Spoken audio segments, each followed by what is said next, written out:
What's good? What's good? What's good? Barbara D, you changed your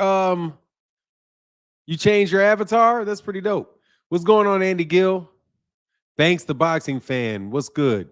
Valley in the building. Good morning. All things, good morning. Valley, what's up? Richard Paris, Branson, Andy Gill. David Banks, what's going on, man? Oh, DJ OC in the place to be, man. Spinning on them ones and twos. What's going on, man? Make sure you guys go subscribe or follow, rather. The Parlor of East Wheaton over on Mixcloud.com. That's POEW/Parlor of East Wheaton for the best old school dusty house music that you're going to hear. What's up, Terrell W? What's going on, Richard Prado? Can't Stop, Uncle E. What's up? All right, so we're going to have a good conversation today, I do think, because I've noticed that some of y'all have said some things that are pretty interesting. So I want to address them. Yesterday, there was a tweet that went out on Twitter where somebody, and Gervonta Davis responded to it. The gist of the tweet, and this is something that I heard a lot of yesterday, is that Gervonta Davis is almost 30 years old. Gervonta Davis is almost 30 years old, and he hasn't done anything.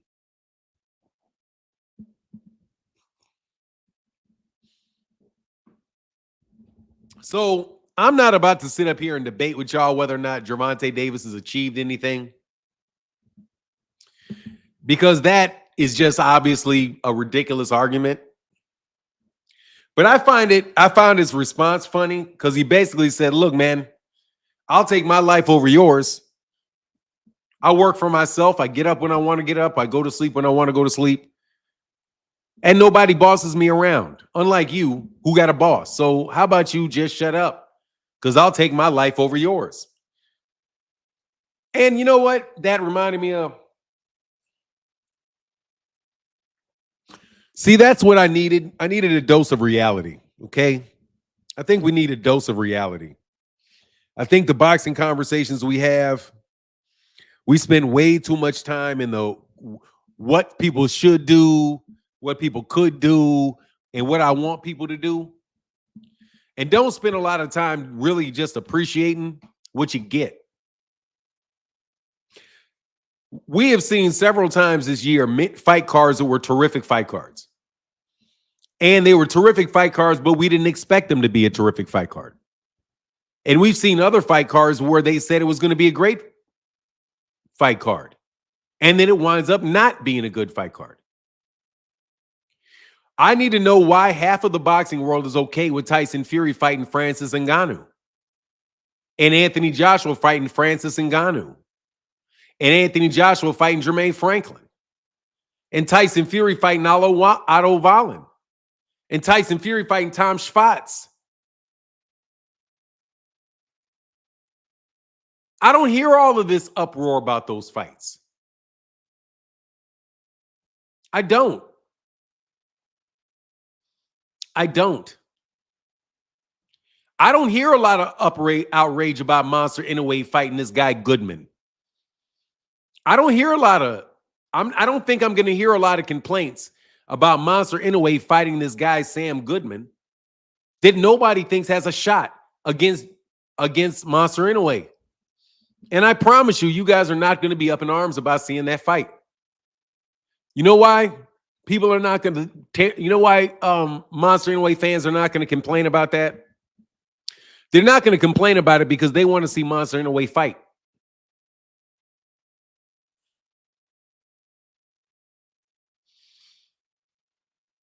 I have to break this to you.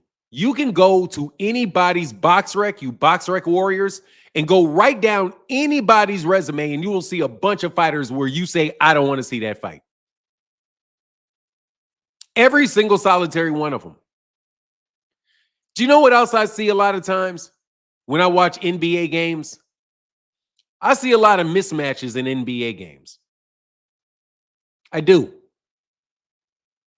I see that if you have the best NBA team, they're going to wind up playing however many other teams there are.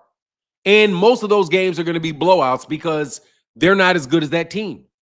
Matter of fact, I remember watching in 1990, I think it was 1993, where the Bulls went 82-10. And I remember my team blowing out every fucking team that we played, with the exception of 10.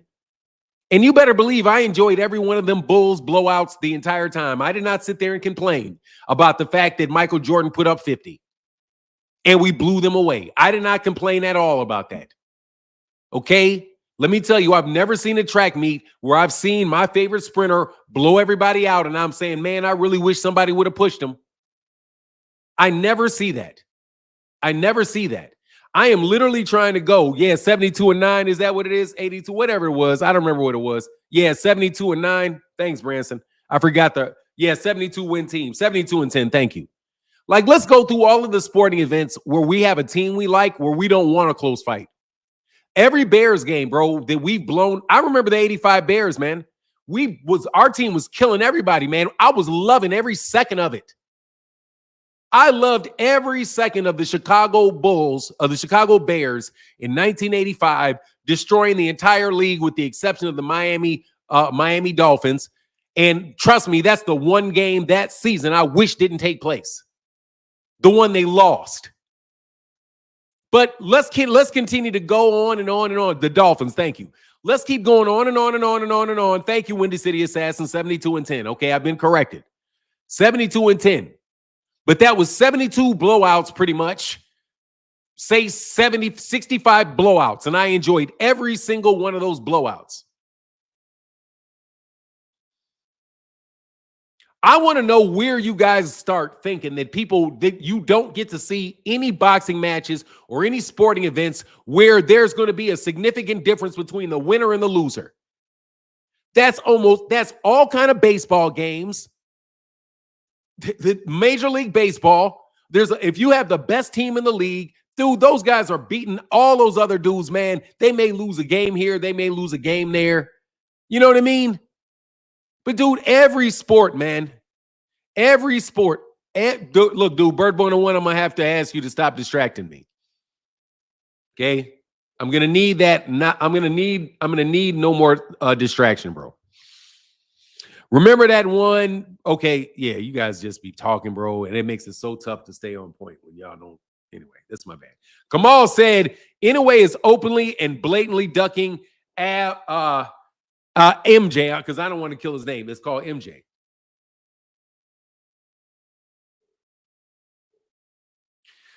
Look, man, for real. I want to know where this is that we cannot have if in a boxing match, you cannot have a blowout boxing match. I need to know this. And also, I need to understand when it is that you see great fighters where every fight that they have is a close fight. You guys don't you guys don't even appreciate the fact that Ryan Garcia really did prove he's one of the better fighters in boxing.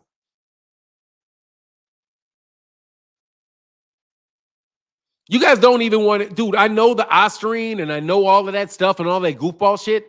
But if you really think that Ryan Garcia, that Devin Haney is a good fighter, a really good fighter, a top pound-for-pound fighter, dog, Ryan Garcia beat him up, bro, and Gervonta knocked him out.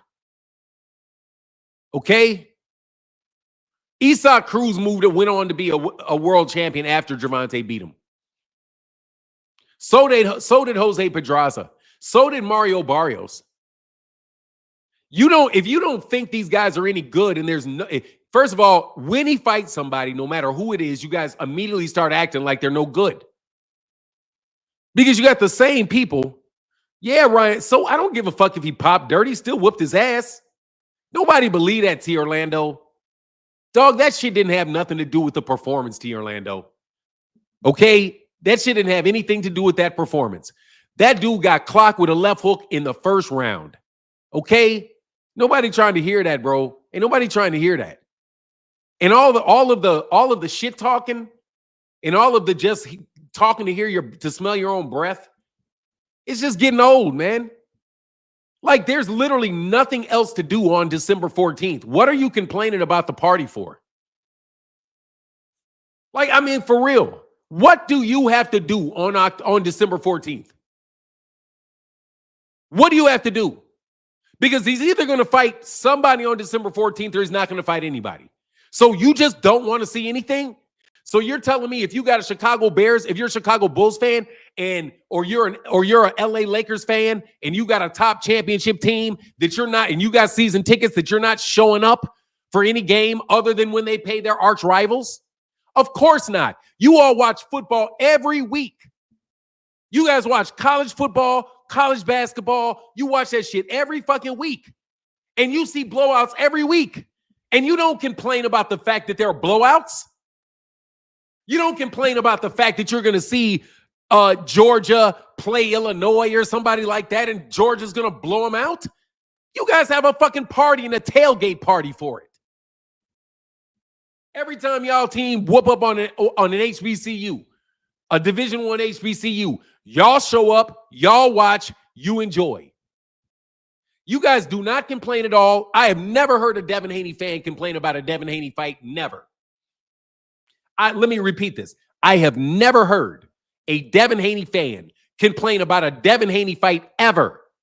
If the fight doesn't take place and it's not a good fight, they don't say, oh, Devin picked an easy fighter. No, he says Devin fought him because the other guys wouldn't fight him. Oh, Tank, who's he supposed to fight? Tank ducked him. Loma ducked him. Tank ducked him. Loma ducked him. Teofimo ducked him. Ryan ducked him. Gary Russell Jr. ducked him. Sabril Matias ducked him.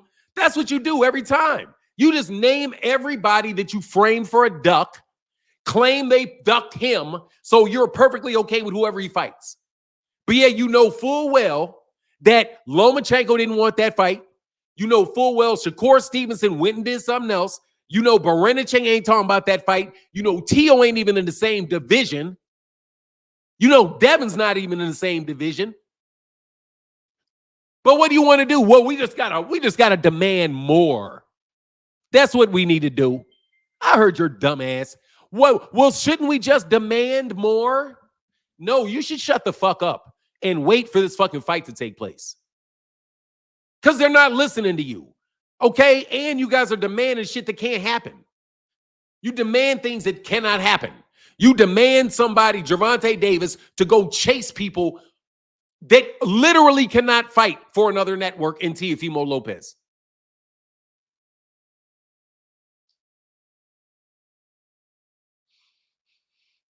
I'm telling you, the conversation is getting old, man. You cannot blame this man for every single solitary thing he does. At a point in time, you got to back up and let something slide, okay? Like, I'm just telling you. You guys nag and complain about everything the kid does. Just like you guys roll over and twerk for everything Devin does. And then there's a new group of people that rock with Shakur. And y'all complain about not as bad as Devin fans. Devin didn't clear a division. He fought one champion. Of course he didn't clear a division. He fought one guy. And he didn't fight Tank. You didn't clear a division if you didn't fight Tank. No, you cannot hold him accountable. T. Orlando, no, you cannot hold him accountable. No, you can't. You know the definition of holding somebody accountable. You can hold somebody accountable to the extent that you can hold them accountable, which means you don't buy his fight. That's it. That's the only thing you can do to him. Because guess what? Other than that, you're just bitching because these other people are buying this fight. So if you wind up, I'm telling you, if you wind up getting 400,000 people, which I would not doubt, 400,000 people buying the Gervonta Davis versus Lamar Roach fight, if that winds up happening, shut up. Because, dude, Ryan and Devin do 300,000? They did 300,000 in a $4 million gate, bro. That's the objective truth. You keep telling you guys keep saying, oh, he's not giving us the fight we want to see. But then you got to be saying none of these guys are giving people the fights they want to see because nobody's watching their fights like they're watching Gervonta's. But you get this cornball explanation like this stupid shit. What's this dude's name? Sergio Mora. Dude, Sergio Mora says some of the dumbest shit. He said he's a pound-for-pound puncher.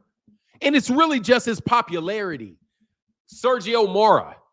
Popularity means that you're giving the fans what they want. That's how you determine if you're giving fans what they want. If fans watch you. What am I missing here? You all are not achieving shit, but yet you're looking at the guy that is and telling him what he's not doing. Nobody watched that bullshit. What was that bullshit ass fight that was on DAZN when he said it? What fight was on DAZN when he said it? You're on DAZN, dude. You're on DAZN. Nobody knows you. Nobody wants to hear what you have to say. Man, you know you bad when you got Teddy Atlas telling y'all to shut up. Man, you got to be real bad to have Teddy Atlas. By the way, I got respect for Teddy Atlas, boy, but you know dang well Teddy Atlas is not going to be one that is just willy-nilly going to be riding with Gervonta Davis. Teddy Atlas said, I don't understand what you guys are talking about. When a guy is a world champion and they've beaten a number of guys to get themselves in a position to be ranked or to be a champion, that means they're qualified for the fight. That's the whole reason that you qualify somebody and rank them, is so that they can fight the champion. You all are this first group of people that I've ever heard have a problem with one champion moving up and fighting another champion, and you act as a fourth option. And you still talk? You're just talking. That's it. That's all you're doing. You're bitching and moaning, and that's it. Because, dog, critique, cool. I got it. Critique. You can say, hey, man, who's the best fighter in this division? Who do I want to see him fight? But your critiques have to be registered with reality. Check when you have your desires. I need for you to write your desires down, what you want to see happen, and I need you to take that and check it into reality. And say, is the thing that I'm asking for, is it realistic? Is it reasonable? Is it realistic?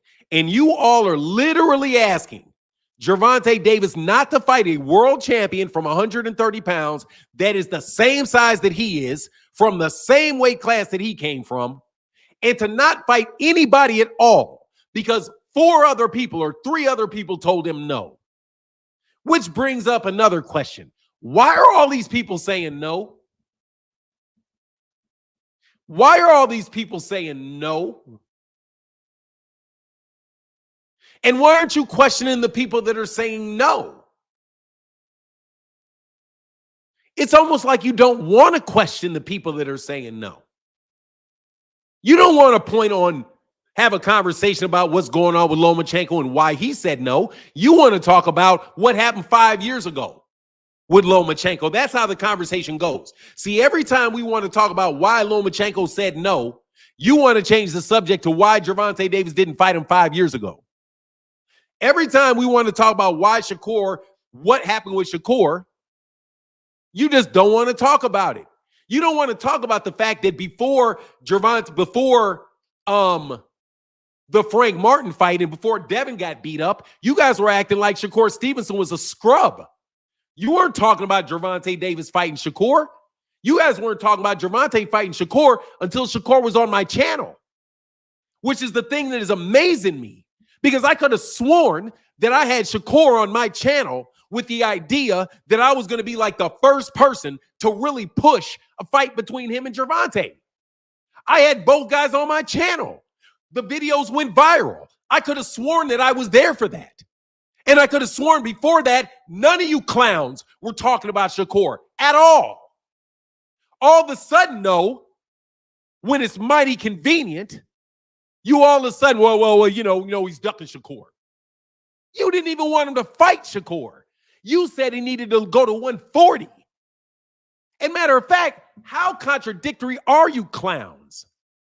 You all are actively asking him to leave the weight class, but at the same time claiming he's ducking the people that are in it. How does that work? How can you claim that somebody needs to leave a weight class, you fucking fake? You fraud?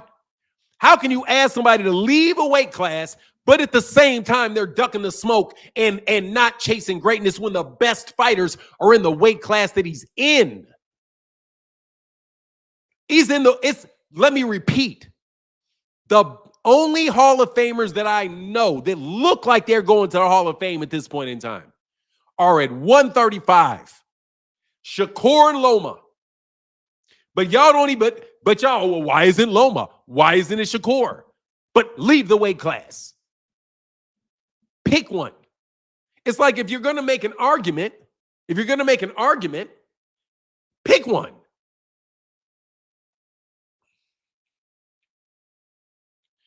I'm not doing an ad hominem, bro. I'm talking, if I call you an idiot because your logic is bad, that's not me saying that your logic is bad because you're an idiot. See, let me explain to you, counselor, that what the difference between an ad hominem and just a regular insult. If I say that your argument is shit because you're stupid, that would be ad hominem because I'm attacking you. But if I say your argument is trash and I prove it, and then I call you stupid because your argument is trash, that's not ad hominem because I attack your argument first and then I characterize you as an idiot. I just explained it. Ad hominem means to attack the person and not the argument. If I say Gervonta Davis never fought anybody because he's short and ugly and a coward, see, that's ad hominem because I said he was short and he was a coward, but it had nothing to do with my premise, which is that he hadn't fought anybody, right? So if I wanted to say, hey, Devin Haney ain't never fought anybody, and therefore he's a cherry picker, then what would I say? Oh, okay, he hadn't fought this guy, this guy, this guy. At least it's an argument. You get the point. You get the point. Anyway.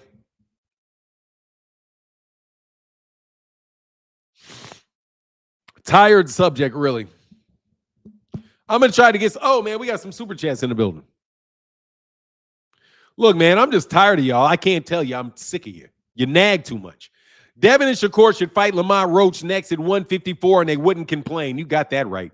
Now, I don't know about Shakur. Devin, they wouldn't complain about that tunnel vision.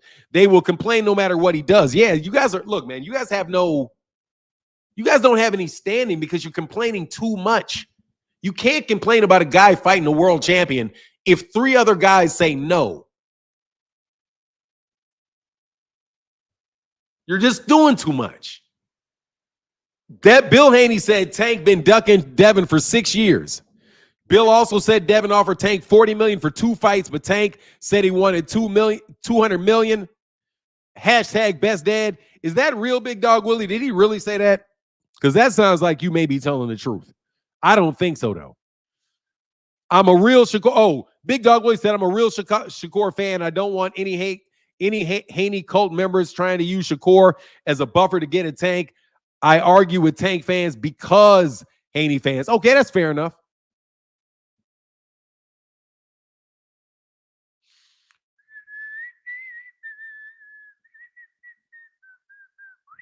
All right, so I'm going to put a link in the chat, and hopefully y'all come chop it up with me. Mm-hmm. Yeah, so I need for y'all to come up here with me. And I need only people that think Gervonta Davis should not be fighting Lamar Roach. Not this argument. I don't want to pay the money. If you don't want to pay the money, that's you just don't want to pay the money. I'm talking about the fight, which you guys are all going to be watching. Which is the crazy thing. You guys are all going to watch this fight. The only question is whether or not you're going to steal it. Then the other thing, Billl Haney made a huge mistake. Dog, don't say settle. Man, I don't know what he be on. Tank could fight Canelo and they would say he's ducking. I only want reasonable people. Because some people say some things I think are reasonable. I mean, I've heard this from people that I think are reasonable people. I've heard it from reasonable people. Deem says, even if they steal it, it's still going to do better than Devin. Oh, no doubt about it. Yeah, they're going to steal it. I know they're. No, look, some people are going to pay for it. What's up, Kamal? What's up, Fanon? Can you hear me? Yeah, I can hear you well, man. Hey, man, we have examples of unadulterated ducking in the sport of boxing that corporate media is not covering, and people like Sergio the Latin fake Mora, who was famous from The Contender, and then Al Heyman threw him a lifeline, and he parlayed that into a DAZN gig that nobody's watching, can actually appreciate. We have Inoue, who is ducking Mirzhadan Akhmadiliyov, fighting TJ Duhini, who everybody knew when the fight was booked that Duhini stood no chance, and this Goodman fellow. And we know that Akhmadiliyov is a former unified champion in that division. We know that the WBA has ordered the fight. And we know that Bob Arum and Inoue's camp are on record as saying they're not interested in pursuing a fight with this guy. And they know he's a challenge. They're looking for lesser competition. Akhmadiliyov is from the Central Asian former Soviet satellite states. So normally people like that with that profile, corporate media would be all over and hyping him up. But since it's a media darling in Inoue, they're not covering the story. Corporate media is biased, corrupt, lazy. The drive-by legacy media is something that I've railed against for years. And this is a perfect example. Because if you replaced Fanon Inoue with Gervonta Tank Davis, do you think corporate media would be talking about Gervonta Tank Davis avoiding Akhmadiliyov if he would replace Inoue in this story? Say that again, I'm sorry. Do you think if we replaced Inoue, who's a corporate media favorite, with Gervonta Tank Davis, do you think that corporate media would have a different tone, would have investigative and hit pieces going on with unadulterated, pure? You cannot deny, this is impregnable, that Inoue is ducking Akhmadiliyov. Do you think the tone would be different? Let me go through the myriad of things that are different. Number one, Bob Arum turned down Turki Al-Sheikh about having Monster Inoue go to Saudi Arabia. Turn that shit down. That's the first MJ fight. That I do believe was a Eddie Hearn, Turki Al-Sheikh thing they were trying to do with him and Monster. So Bob Arum told Turki Al-Sheikh no. Same thing Gervonta Davis told the Turki Al-Sheikh, except for it was give me 2 Ferraris. I didn't hear anything about Monster Inoue telling Turki no. I heard everything from clowns like Claymore Rain about how he needs to bow down and kiss the feet of the prince. That's what I heard. 2 completely different approaches for somebody that did the same thing.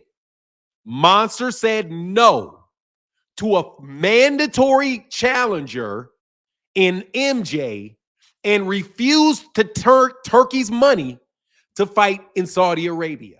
And nobody said a thing. It's like they didn't even realize it happened because they couldn't criticize both Inoue and Turkey.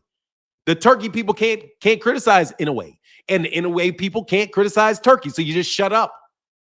But when it's Gervonta that says no to Turkey, what do I need all that money for? Oh, he's tripping. He's not trying to make the big fights. What's wrong with going to Turkey? Turkey just wants the big fights. Meanwhile, Monster Inoue is not allowing the big fight that everybody wants. MJ, he's not doing it. He's going to whatever Brad Goodman, and you're not going to say a word about it. But because it's Monster Inoue and it's not Gervonta. Let me tell you, if Gervonta, I'm telling you, Gervonta Davis could be a 2-time undisputed champion. All you guys would say is he didn't fight anybody, and it was the weakest route to undisputed ever. And it's about time he did it because he's already 28 years old. And man, how lazy is he? Dude, if anybody that is willing to say, go to the extent of saying the following. I don't like his fourth choice as an opponent, so I don't want to see him fight at all. I think he's tarnishing his legacy by fighting anyone. So, okay? So now notice, Gervonta Davis gets turned down by Lomachenko. Shakur Stevenson doesn't take the fight or says the fight is not now. Baranchyk doesn't even offer to fight. The rest of the guys left the weight division. So Gervonta decides to take a world champion from the division before as a fourth option, and it's the worst thing in the world. Not worth it. But Monster Inoue can turn down Turki Al-Sheikh in ridiculous amounts of money, right? To stay in Japan and fight Brad Goodman, and you gonna say nothing about it. Why? Because ain't nobody gonna pay you no money to say anything about it. That's why. You can't get no views on YouTube for saying anything about it. You're not going to get any views on Twitter for saying something about it. So why bother? We're going to get views and we're going to keep talking because we're going to take advantage of this Gervonta Davis money train, but we're just going to be collecting all the haters next to us so we can talk it down. But that's the only thing you're going to get paid off of on YouTube. I dare you, Negroes, to try to do a week of talking about Monster Inoue fucking fights on YouTube. You'll go bankrupt. Because don't nobody give a fuck about him but you Twitter dudes and cats over there in Japan. The truth of the matter is you complain so much about Gervonta because he's one of the very few fighters that everybody gives a fuck about. Just like Canelo. Canelo gets a lot of justifiable heat. Why? Because number one, it's justifiable heat. And number two, because he's somebody people are interested in. The very fact that you guys are out here acting like you don't want to see Gervonta Davis fight at all. But you talk about it every day. Now, here's the thing. You can say, well, what about Devin? You talk about Devin. Yes, I do. Because Devin does sell. Because he's connected to who? Gervonta. You cannot connect Monster Inoue to Gervonta in any real way, which is why nobody in the United States gives a fuck about him. That's how boxing works. You get a centerpiece in the 154-pound division called Terrence Crawford. After Terrence Crawford's there and Errol's there, everything gets interesting because everybody wants to see what those guys can do with them. Same thing with Gervonta. At 135, the whole division is hot because Gervonta's there. And you guys want to see everybody else fight him. That's cool. But if they all say no, shut the fuck up and let him go fight somebody else. So anyway, that's a long answer to your question, Kamal. But the short answer is, of course they're not going to complain about anything Monster Inoue does. Number one, it don't pay shit. And number two, they don't dislike him. They don't dislike him. They dislike Gervonta because their fighters fell off. Sorry, your fighter fell off. You thought Gervonta was going to be all this and all that, man. God, hey, it is what it is. It is what it is. But you know damn well that you're okay with him. You're okay with Devin fighting Jojo Diaz, who ain't shit. Period. Who had already lost to Gary Russell Jr. convincingly at 126. You gave him a championship shot at 135, and you didn't complain about it at all. But if Gervonta did that, Jojo Diaz, matter of fact, you guys complained about Yuriorkis Gamboa. And then guess what? Devin turned around and fought him, and you didn't have a damn complaint about it. You complained about Ryan. Then Devin turned around and fought Ryan, and you didn't have a word about it. You actually said he was going to be better than ever. You guys are just full of shit, and it's getting old. There's no way that you can make an argument that you don't want this guy to fight at all.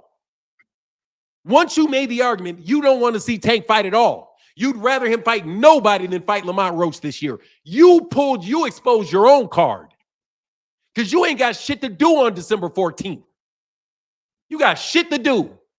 And you claim like you're a boxing fan. Shut the fuck up and steal the fight if you don't want to pay for it. But don't act like you don't want to see it at all. You don't want any of these fighters that can be on that undercard to get any paydays. Fucking haters. I'm serious, man. That shit is old as fuck because you don't really believe what you're saying. You don't believe it. You don't think it's better for Gervonta to not fight at all if he doesn't get his first 3 options without ever questioning why the big cash cow will have 3 people turning him away. Why? Because Turkey Al-Sheikh is dumping money? It seems like they're ducking if they're running to money with no ass whooping connected to it. They're okay with getting their money, but they want their money disconnected from that ass whooping that they're going to get with Tank. And you don't think that that has something to do with it? It has something to do with it. The fact that they can get paid not to fight him. The fact that Bob Arum will pay them not to fight him. Because he's got multiple people in that division that fight in-house fights. And they can get 2-3 paydays instead of a fucking concussion and just so you know, an ass whooping. Because Teddy Atlas told the truth. Gervonta Davis is one of the top 3 fighters in boxing as far as what he can do in the ring. You know that boy nasty. And you won't even give him credit for being that. It's like it's like all that lying ass you do. You want everything it's just his power.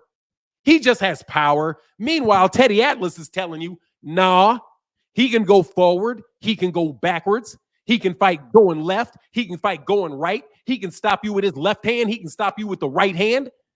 He can catch. He can parry. He can slip. He's got every skill in the book. That's what Teddy Atlas said. That's what Terrence Crawford says. Terrence Crawford says, oh, everybody knows Tank is like that. Everybody knows Tank is like that. Everybody knows he's like that. Every boxer in boxing knows he's like that, except for y'all fans that act like you ain't sure. You don't know yet. Oh, I don't know yet. Then you see he knocked out Ryan. Oh, that doesn't count. But then Devin gets beat up by Ryan, but that doesn't count either. Why? Because he was on Osterine. That's why the Devin ass whooping doesn't count. Well, couldn't he have been on Osterine and not got caught when he fight Tank? Why would he get on steroids for Devin and not be on steroids for Tank? So if you think he was on juice and cheating against Devin, guess what? I think he was cheating against Tank too.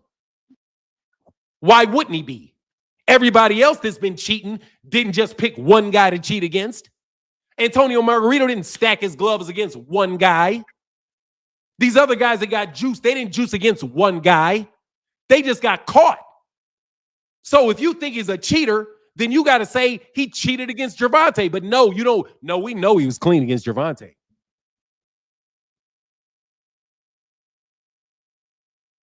We know he was clean against Gervonta. We know he was clean against Gervonta. You guys don't even believe. You believe he juiced against Ryan, but he didn't juice against Gervonta. So let me tell you, Gervonta knocked out a juiced fighter that beat up Devin. And you think Devin's pound for pound. And Gervonta's smaller than Devin.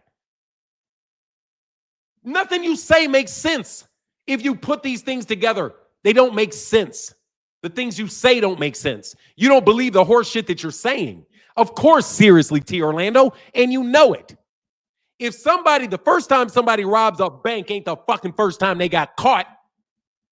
The first time somebody gets caught with a sack of herb in their pocket ain't the fucking first time they had it.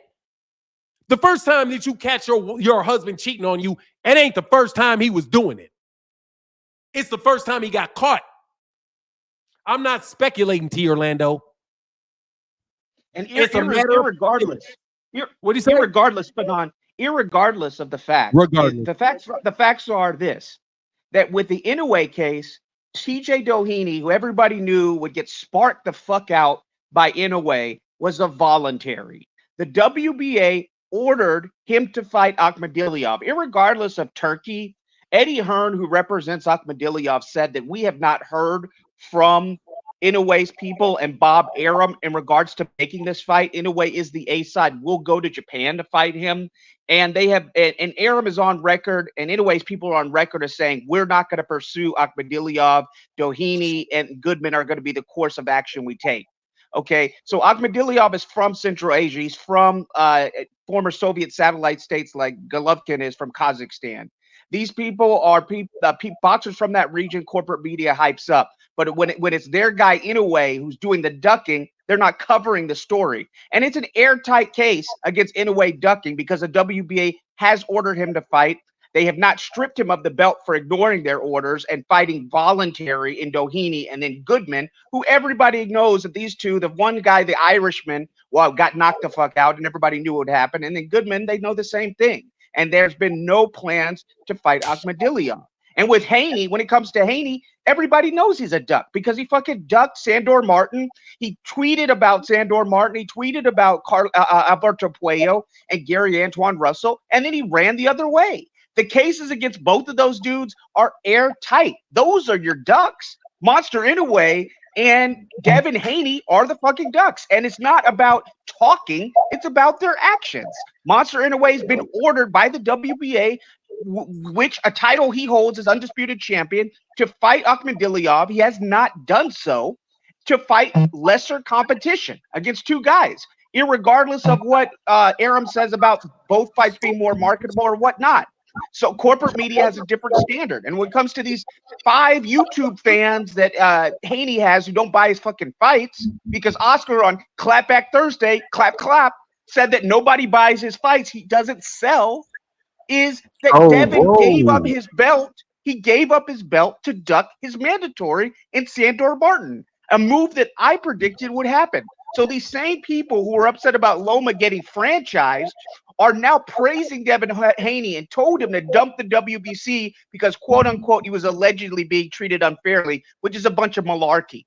So you have 2 irrefutable cases of ducking in YouTube fan favorite Devin Haney, where nobody buys his fucking fights, and then Inoue, who's a corporate media fan. And you cannot make that case against Tank Davis because Tank Davis is the one being ducked, and he's down to his 4th option. And then Clenelho Alvaroid was fighting a bunch of barristers from the UK, a bunch of obscure Albanian tax drivers, and corporate media didn't say shit about it. Bringing up Amir Khan when he didn't have any real fights at 147 to fight at 155. So the agenda is clear, Fanon. It's clear as fucking day with this. With that, I'm out. Thanks. Yes, sir. Hey, by the way, come on. Regardless, irregardless, technically speaking, is not a word. It's commonly used, so we know what it means. But actually, technically speaking, well, actually, it makes sense. Not regarding, but see, not regarding less. So the less makes the ear. I think it's the less that makes the IR unnecessary. Ringside with LCD. Whether or not is improper too. Yeah, true. Whether or not, yeah, I know. Hold on. Whether or not is not a word though, T. Orlando. Dude, whether is, it's redundant. Saying whether or not is yes or no. That's redundant, but that's not the same. It's not a single word, bro. So now look, T. Orlando, can you stick to words that are not words and not phrases that are redundant? Okay, your issue is whether or not is redundant because whether means yes or no.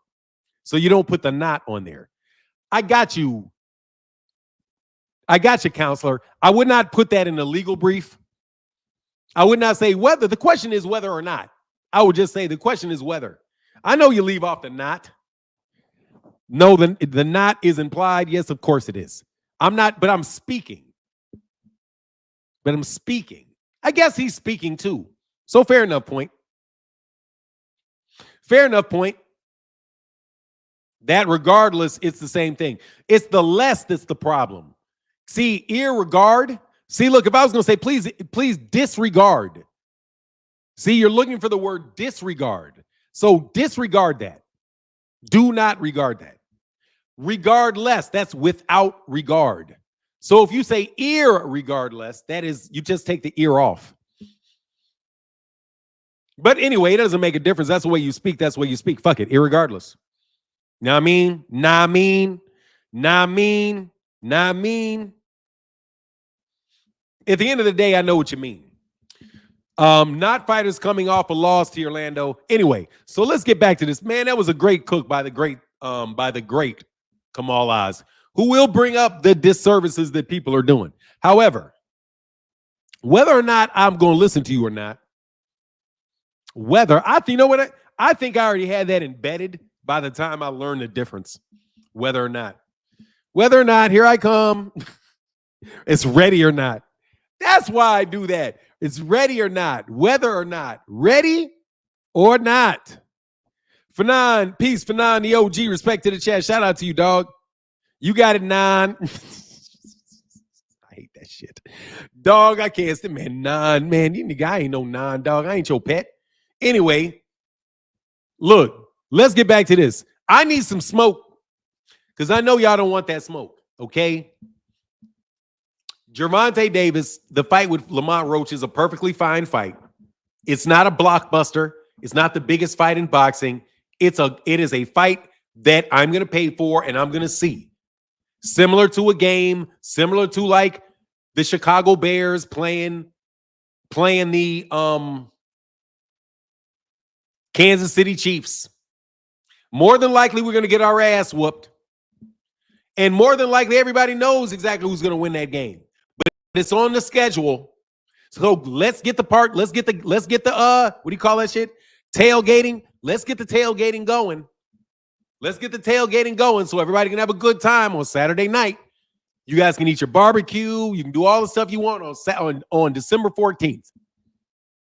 Okay? I might even go to Houston. I would go to Houston if so many of y'all weren't always talking about, why I don't ever see you outside? Why I don't ever see you outside? You don't ever see me outside because every time I see you, you always ask me why you don't see me outside. We outside. Nigga, okay. Stay outside. I'm inside like a mug. I like my house. Anyway, T. Orlando ain't got to click the link, man. T. Orlando got work to do. T. Orlando is handling his BI. Vabella Buttes. Who the fuck is Vabella Buttes? I have no idea. Oh, hey, Lori Reese said, hope to see you there, my friend. Hey, you know what? If I go, you'll know. If you go, I'll know. If I go, you will know. I just have a suspicion them tickets finna be expensive. Oh, no, they're not going to be that expensive.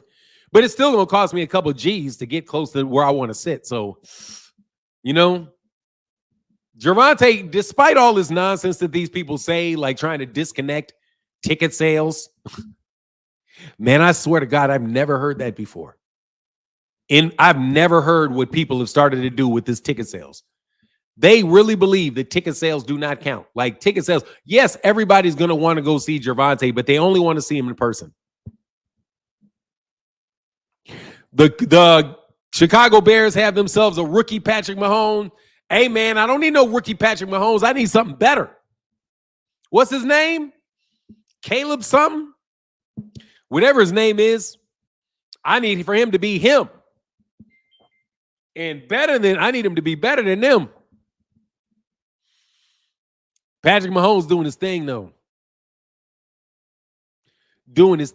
I'm really happy for them.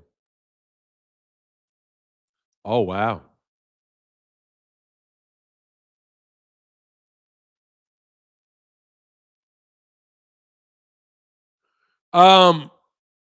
Chicago Bear. Okay, cool. Yeah. We'll see. Why does everyone want everyone to be a prototype of somebody? Because it makes sense. Because it makes sense.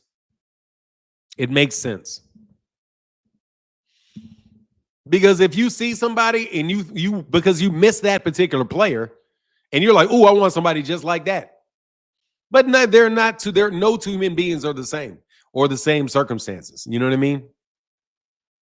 T. Orlando's getting jumped in the chat, yeah, because T. Orlando wants to get jumped in the chat. T. Orlando is kind of like, you know, he like the chat version of Diddy. He out there Diddyfying the chat.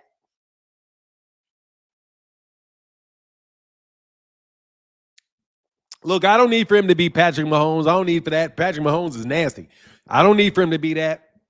I just need my Bears to win. That's all I need. Be yourself, bro. It's about the team. It's about the team. But I am damn sure tired. I got to tell you, man, I am tired of y'all. First of all, your boy that you guys listen to, he sucks. Like, he sucks. So if that's where boxing conversation's going, dog, y'all need to double. You guys need to double subscribe over here. You need to like go get you another YouTube and subscribe twice because that shit is terrible. He's horrible. And I mean horrible. He's like the worst I've seen. Like, I don't ever think I've ever listened to anybody that was that bad for any amount of time. I mean, for real. It's that bad. No, I have people that I disagree with everything they say, and they are not that bad.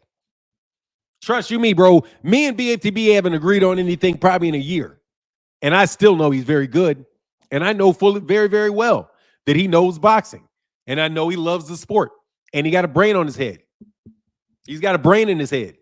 I know that, even if I disagree with him. Little he, dude. He. Dude, I don't like that dude gets on my nerves, man, when he talks to me. But I know he knows boxing. I know it seems like he knows what he's doing. He knows what he's talking about, even if I disagree with his ass. That dude is not know a fucking thing about it. Like, he doesn't know shit. Like, seriously, he picked that shit up like 6 months ago. I mean, for real, he's learning on the job like a champ. Don't know shit. That's terrible. I mean, for real, I'm just being honest. That's terrible. As a critic, the only shit I can give is terrible. I can't believe they said some of the shit they say. Anyway, I hope Terry Schmoot is still doing. Oh, I don't know. Where's Terry at? Hey, Terry Schmoot, where you at, man? You're right. I ain't seen Schmoot in a minute.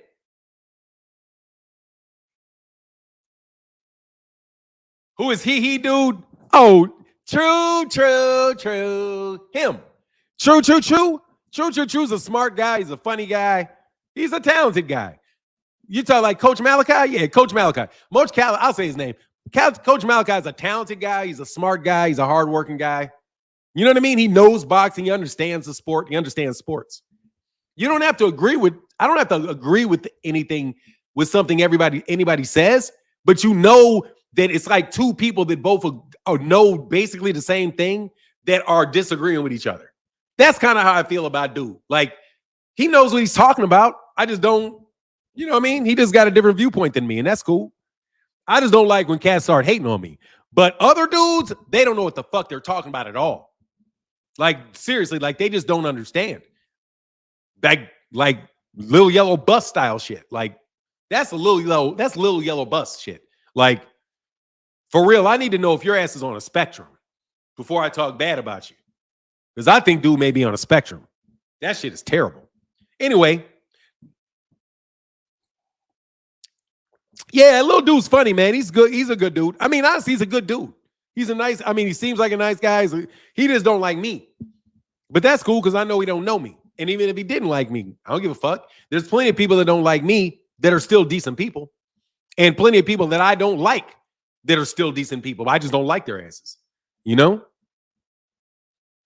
There's a difference between having somebody that you don't like, but yet you respect. Like, I respect Blue Blood. I respect Blue Blood. I respect Blue Blood's grind. I respect Blue Blood's mind. I respect his hustle. I don't always agree with his boxing takes, but I know he knows what he's talking about. You know what I mean? Like, there's a difference. There's a difference. Like, Michael Jordan probably couldn't stand Isaiah Thomas, but that dude knows damn well Isaiah Thomas can play his ass off. And you know what I'm saying? He knows damn well all these people didn't like Isaiah Thomas. They damn know well they didn't want to have to guard his ass. That's called respect, bro. Some shit I don't respect, bro.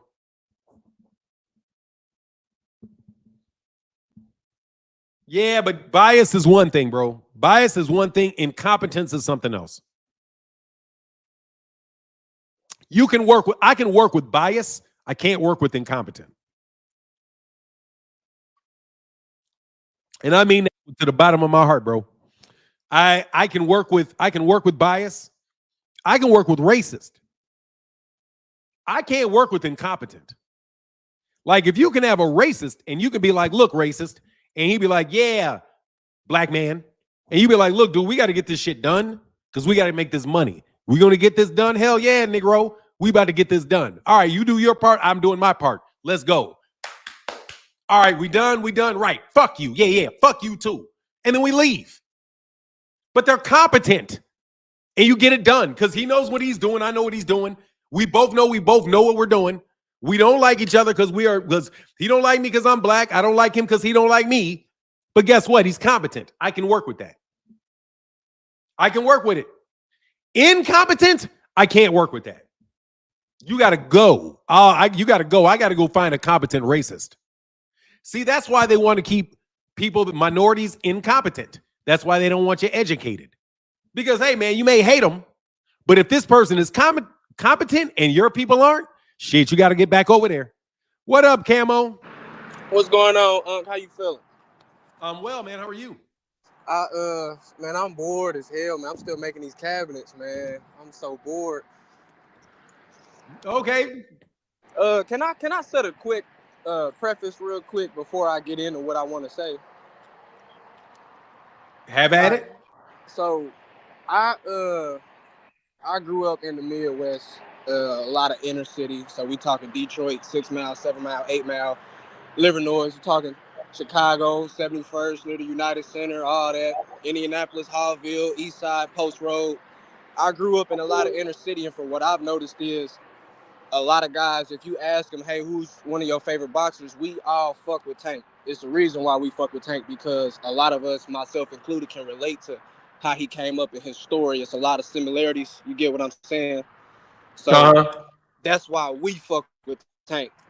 But that don't mean we shit on other fighters. Like, when I got introduced to Shakur in like 2017, 2018, I was like, oh, yeah, I fuck with him. You know what I'm saying? Even Devin Haney back then, before he did the pussy shit, I like Devin Haney. I like Lomachenko. Like, what happened to the days to where we could like multiple things? Like, if you like dogs, that don't mean you gotta fucking hate cats. You know what I'm saying? Like, you can, what happened to where like we can like both? Like, hey, I like turtles and snakes, my nigga. Like, what's going on? You feel me? Like, but remember I told you my mom and my pops, man, they about 50, you know, pushing 60.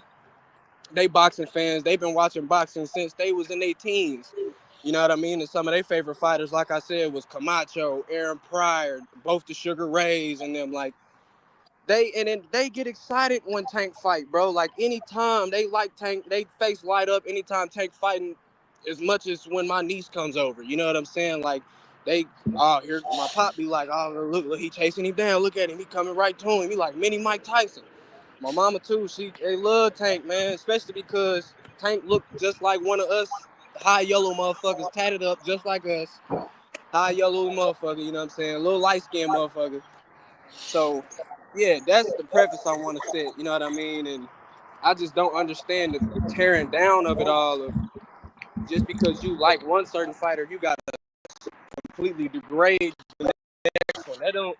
It's just not logical to me, man. I mean, I like all these guys. I mean, I know wholeheartedly there's no way that they gonna whoop Tank. Because I can say this, right? In all fairness, since it's boxing, anybody can win. You know what I'm saying? Logically, anybody can win. It's anybody's fight. But from what I've noticed is, I went back and watched all of Shakur's fights, all of Devin's fights, all of Ryan's fights, as far as back as they can go. Now, can they win against Tank? I mean, yeah, they can probably get a victory over him, but how I see it, bro, can't nobody whoop Tank. Tank beats ass. Like, in his last fight with Frank Martin, he was sitting there pulling his shorts up and squatting up like it was a damn locker room, lunchroom fight.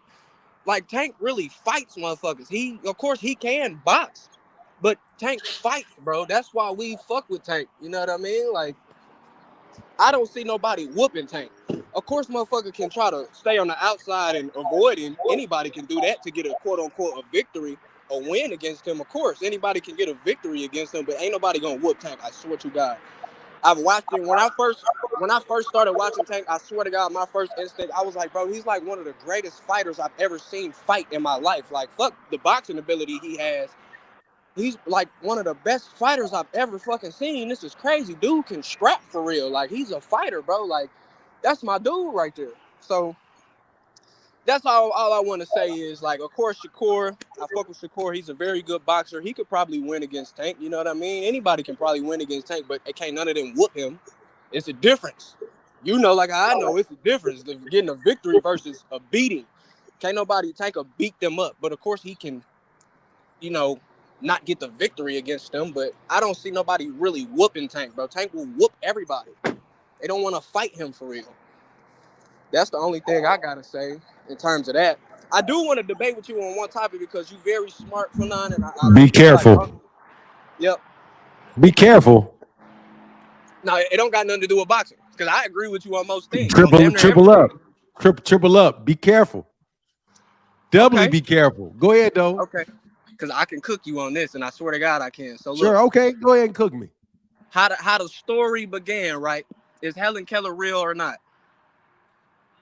Dog, I'm not going to talk about no Helen Keller, bro. How am I going to talk about is Helen Keller real or not? How they portrayed it, she was born blind and deaf. And no, dude, let me tell you, Helen Keller was not born blind. She caught some shit. Yeah. And she caught some shit early in her age. And basically, she was out there like a feral dog as a little kid. But eventually, Helen Keller wound up getting somebody to help her, you know, her sight and taught her how to read Braille. But then eventually, Helen Keller became an activist. And she became somebody that was really at the forefront of social change during the time of her life. So the criticism that people have with the treatment of Helen Keller is acting as if Helen Keller's whole life only was about her being blind, deaf, and mute and how she overcame that, but not how she worked. She worked for greater causes and pushed people towards more inclusion for all people that were disabled, including people that were Black and mistreated. And the fact that so many people were treating people in her case like they were castaways, and the great achievements that she made, letting people look at this disabled community and the necessity to look and treat people fairly within a disabled community. She's also very closely connected to Temple Grandin, who was one of the most brilliant scientists.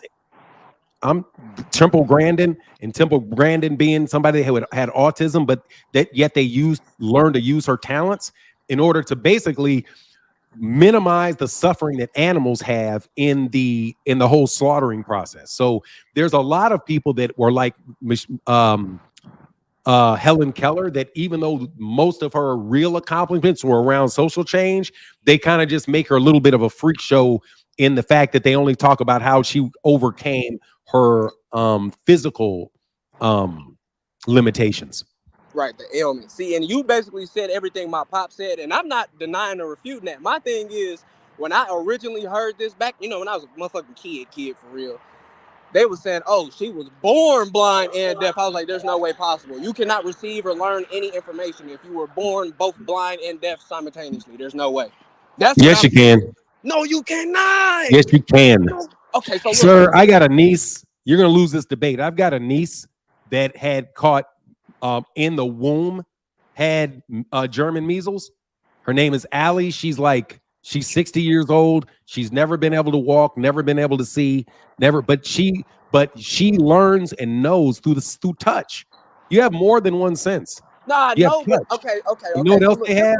You know what else they have? No, listen, man, you about to get whooped, bro. Seriously, man. Like, for real. I'm about to like right over the knee. Okay. Don't try to let you slide, dog. Don't debate me by pulling out no name of somebody you don't think I know about. Okay, so that was a little sneaky. So now, if I want to start talking to you about Sheikh Anta Diop, and let's debate Sheikh Anta Diop versus Galston, and what do you think the social political effects of their theories are? You may not know who the fuck they are, young man. I'm not knowledgeable enough about that. Well, there you go. I had to get back to you. Don't go testing me. I told you I'm worse. Well, okay, can you hear my logic real quick? Can you hear my logic? There's no logic to that, bro, because we already know the facts. The fact is, we know she was not born that way. I think she contracted the measles and then she lost it. Same way Stevie Wonder was not. Found out. Yeah, that's what I found out. Yeah, don't worry. You listen to older people, we'll tell you the whole thing. You ain't got to listen to nobody else. I'll tell you the whole Helen Keller story. But I was saying, There is no I gotta way go. in the hell somebody can be born Yes, they blind can. and deaf at the Yes. same time. Yes. Because look, one of your biggest Sir. senses, your equilibrium, you know, with your hearing. Sir, and, let me help you with you know what I'm something. saying? No, your body will adjust. I know If that. But you how have do the you sense of even how you even gonna listen, learn what something is though? That's why I can't fathom it. It's my thing. I can't fathom it. listen. You forgot some senses, like they have the sense of touch. It's called Braille. You can do it all kind of different ways. You can put Braille there, then give them a piece of fruit, and then have touch the Braille and give them the fruit. They'll taste the fruit. They'll reel the buttons. Oh, these mean food. And then they will hear the vibrations too. When you speak to them, they hear your word. They feel your words. If you do this, like you can't hear, you go, you talk on your hand, you can feel the vibration. Yeah, it's Deaf just people, sensory. listen, bro. Deaf people and mute people can hear, they feel vibrations. If you walk in the room, they can feel, they'll know you're over there because they hear the way that they'll feel the wind brush against their skin. You may not notice it, but if somebody walks into the room, they got the sense of smell. Exactly. So you got the sense of smell, you got the sense of sight, and you have the sense of thought. Man, these people are going to do some stuff, man. The thing is, don't judge people and their abilities based off your experience. Everybody on the planet has a use. No one is useless. Everybody exists I'm within not God's saying plan. that. I ain't saying No that at worries, all. but I know. Let me let you go though. I still can't fathom it because I'm Don't like, worry. damn, if you Because couldn't, you know why you can't fathom if it? you couldn't see or hear, that's crazy. Sir, listen. What about a bird? Right. If a bird looks at you and you can't get up off the ground, he's probably looking like that shit's crazy. Why this nigga can't fly? Exactly. Yeah, why can't you fly? Same thing. And you know what? There are people that are blind or be like, you're deaf as fuck. Why can't you don't hear that? Like you don't smell that? You can't feel that? And how about intuition? How about if the only thing that you have, if the only thing that you have is intuition, then you're going to trust intuition. And these people will have the ability to do things from that condition that people outside that condition would never be able to do because they would never have the need to do it. God is great and above all things. There's nothing that no sense is going to prevent you from your purpose. I'm telling you. Anyway, let me let you go, bro. That's smoke. You got whooped. Bye. Yeah. Done. Yeah. Peace. Yeah, I like you, guy. I like dude though. Dude's a good dude. I like dude. Ringside says, Fanon saying don't test me. Yeah, don't test me, bro. Dude, I'm for real that dude. Okay, I'm for real that dude. You're not gonna hit me with no corny shit like that. Hell yeah, spider senses are for real like a champ. Dude, I knew my son was calling me what he's calling me about. Like, I was like, man, you just got to start trusting your feelings. For now, not to mention, when you are minus some senses, the remaining senses are heightened. Bro, that's not to mention, bro. That's what I said. Dog, freaking flyer. This is literally what I just said, freaking flyer. You said not to mention, dude, that's what I'm saying. I'm literally telling you. If you can't see, you'll smell everything. If you can't see and smell, you'll just get it from senses you may not even have known you had. No, there's not an official undercard yet, but hopefully we'll hear soon. Anybody else want some smoke, bro? My God, I can't get no smoke on Tank. The only thing I can get smoke on is Helen Keller, and you still can't whoop me. Man, you know what, dude? I hate King. Fucking raggedy ass bastard. I can't stay. Every time I go, like there that fucking obnoxious ass kid comes again. I'm sensing Haney BS. Yeah, a lot. You know it's coming. Anyway, I think he agrees with me on this one. I think so. That cat said, I swear to God, I can cook you now. No, you can't. Fahim Satori said, you know damn well Frequent Flyer got selective hearing. Selective hearing like a champ, bro. Nah, it ain't that. I agree with OG. It's just still hard to fathom. Yeah, but that's the thing. You shouldn't be able to fathom something you've never experienced. See what I mean? Like, that's the problem with white people and racism. They can't fathom it because they've never experienced it. Only time most white people ever can really appreciate racism is when they have a black kid or a black husband, and it starts affecting them because it's affecting them. When it affects their kids, it affects them. When it affects their husband, it affects them. So then they will see it, and then they will be very loud about it, like, fuck that. I know what's going on here, right? He said, hey, frequent stealing points and making them his own. Don't repeat what was said, dog. Oh, my God. Knockout King. Let me tell you something. Knockout Boxing 86 TV, that's my life story. Is cats just taking my arguments whole cloth and running off with them and then repeating it. Hey, dude, much respect to Upper Echelon, bro. Upper Echelon used to do that every day. I used to be like, bro, I just said that. Hey, Alan Sostan. That's okay. That's my bad. Ooh, dude, he did. He used to do it all the time. Like, because cats do that to me all the time because I just think sometimes you don't understand what I'm saying. Fanon, I just went through that this weekend. I heard story, understood the story, but couldn't fathom the story. Yeah. Let me tell you what I can't fathom. There are things that I cannot fathom. I can't fathom blind obedience. I can't fathom it. I can't fathom blind obedience. And I can't fathom the shit that Puffy Combs did. I can't fathom that lifestyle. That shit seems miserable to me. Like, his life seems miserable to me.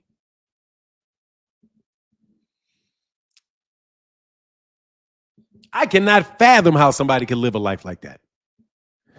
King 23 wants smoke.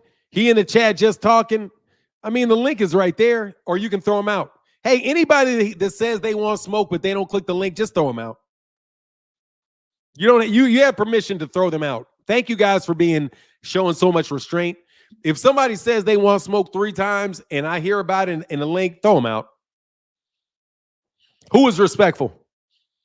Oh, yeah, dude's a smart kid, man. Camo, man, he's a good kid, man. That kid's a little bit older than my son, man. That's a good kid, smart kid. Good kid, smart kid. Real smart kid. Very, very intelligent. When you don't question who's trying to tell you what to do, you end up drinking Kool-Aid, Pastor Jim Jones. Yep. You do. But that's all right. They drank the Kool-Aid, bro.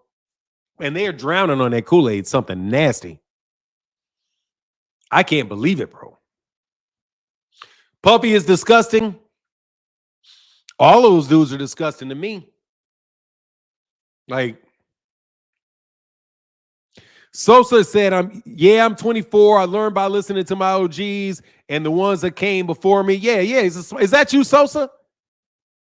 Yeah, if that's you, Sosa, yeah. You're a smart kid, man. You're a bright guy, man. I enjoy the conversation because you have a good attitude. Because you have a good attitude too. You have a good attitude, and you're young, so it's not fair, bro. Trust me, it's not fair because you're a kid. Okay, cool. That's what's up. All right, let me hit you up with this wrench.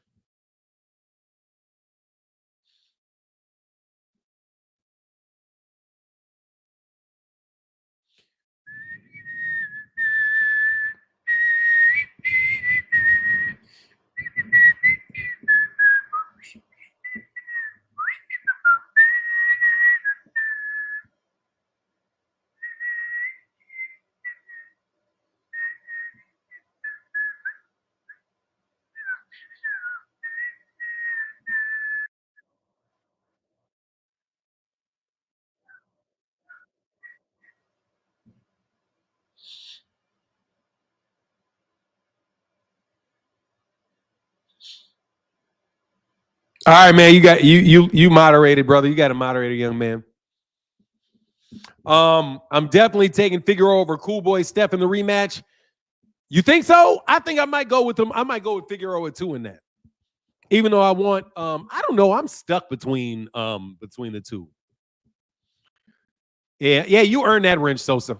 You earned that wrench, man, by just giving me faith in the youth. Jeez, man, you gave me faith in the youth. Because I'm thinking you guys are some fucking morons. Man, then I started, well, my son too. My son is giving me faith too. Jeez, I'm not as fast as my son. Like, I'm starting to get it, man. God, dog, age is something, man.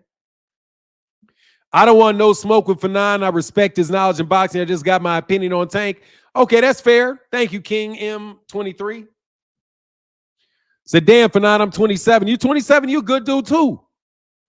I'm 55, man. I'm not a kid, man. I'm not old and I'm not a kid. I'm just at the age, like, really, I'm in my prime. Like, you guys don't recognize this, but 55, I'm in my prime. I'm in my prime. You're 30 years old. You're not in your prime. You got to remember, you're not in your prime at 35 years old. You're nowhere near your prime at 35 years old. I'm telling you, man, that's one of the main lies that gets pushed on people by the media is it's got to be who's the youngest, who's the fastest, 30 under 30, 40 under 40. Nah, bro. We care about the number one, period. We care about where you are, period. Dude, you're not in your prime in 30s, bro. If you think you're old at 30, bro, you got a big problem. It doesn't matter in terms of anything, bro. You're not, look, athletics. Okay, let me tell you what you consist of, okay? Can somebody put a one in the chat if you want to hear this? Okay, I'm going to tell you why you're not in your prime. Okay? I'm going to tell you why you're not in your prime at 30. You're not in your prime at 35. You're not in your prime at 40. Okay, cool, that's enough.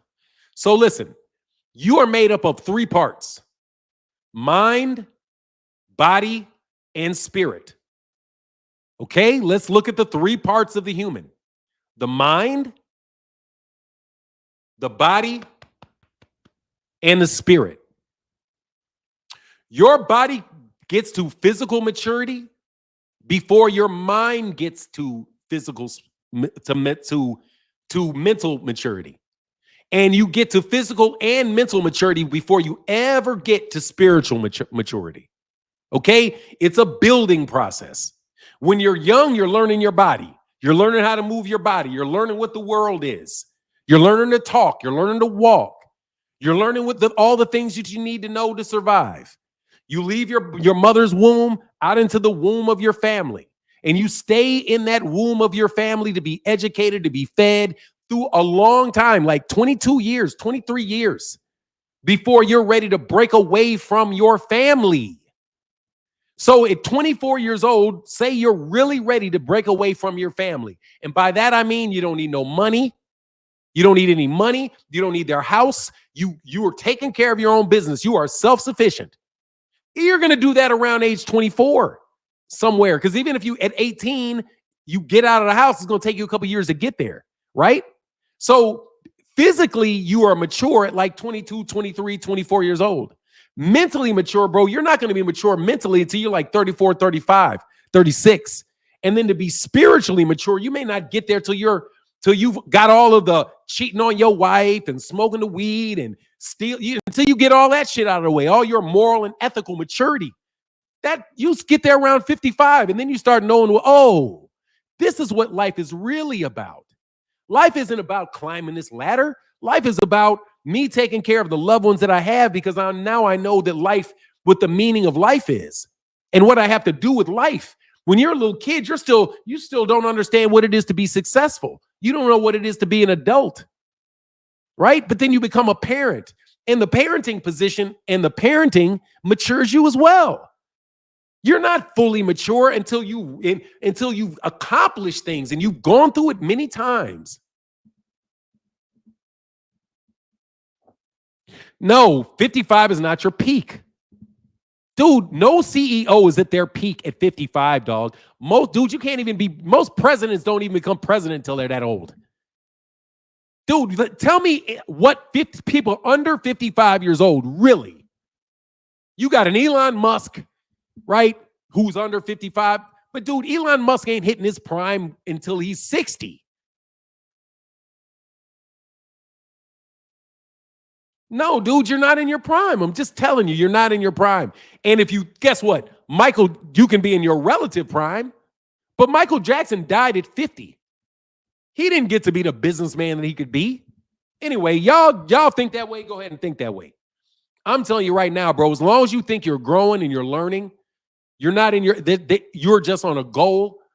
You're just on a goal and achieving every day and learning more and learning more and learning more till the day you die. And then when you die, you're on to the next journey. That's my take on it anyway. So no, I'm just telling you, do not think you're in the prime at 40, 35. And you're not at your peak. You're not in your prime at 35.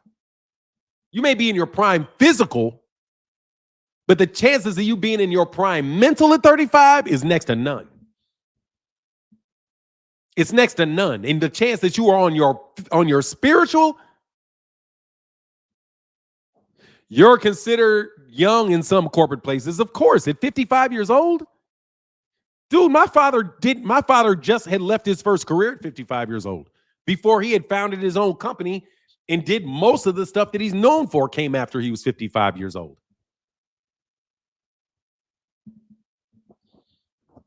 David Testain, I'm telling you, it's going to work, dude. I'm telling you, that's really what it is. Unless you think that. If you think that, then cool, it's going to be that. Now, if you think that you're in your prime and that's all it's going to be, then you're right.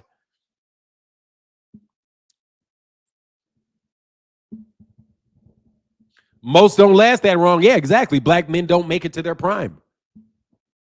Martin Luther King didn't make it to his prime.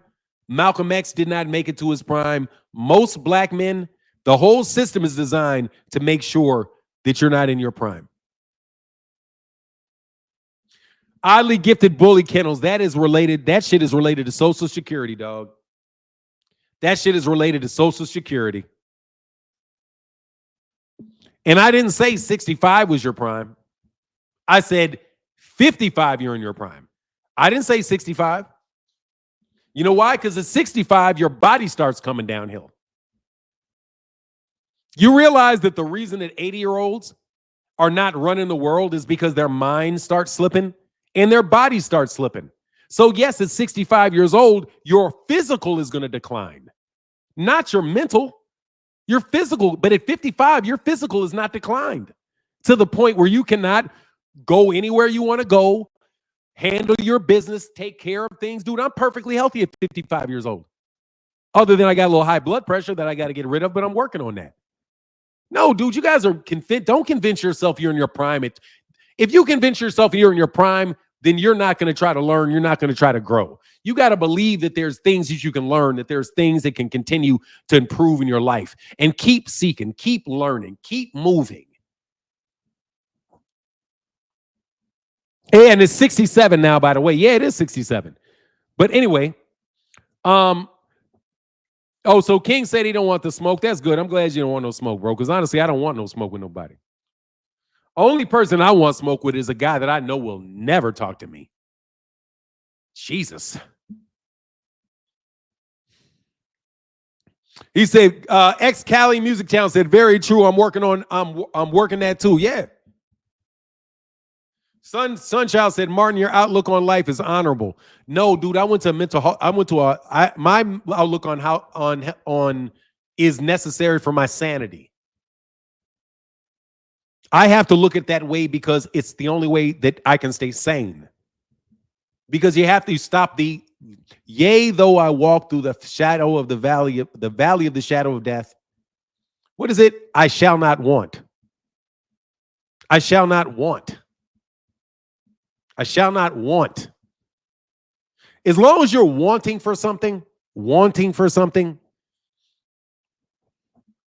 I just have to be happy with what I have and be blessed in the things that I have and spend my time looking at the things that really are good and then acknowledging the things that can be better and working on those, but spending the 99% of the time focusing on the things that in my life that I feel blessed about and things that I wouldn't change for the world, and keeping my focus there and not keeping my focus on the things that I don't have. Like I don't have Puffy's house and I'm not as well known as Puffy, and I don't have that car that Gervonta has. And I don't have $8 million in the bank account. And I'm not 6'8". And I never made it to the NBA. And I never jumped 53 feet. And I never got over 7'5". And I never got my LLM.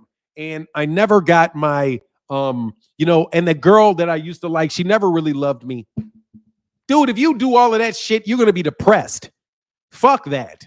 What I'm saying is, hey man, God dog, look at this nice ass computer I got. Ooh, this shit's nice. Look at look at what I got. I got 600 people listening to me talk boxing. Man, let me look at this. Man, somebody gave me $5 for talking boxing. Man, look what I've done in my life. Look at I'm so happy. See, that's what I'm saying I got to do in order to make myself put myself in a situation where I feel good about real good things, and it encourages me to do more of those good things. So what I'm saying is, you can affect your reality with your attitude. And a lot of people know this to be true. Yeah, it was killing me just now, and you were just making a point that's wild. What is that? Yeah, that was killing me just now, and you were making a point that's wild. I don't know what you mean.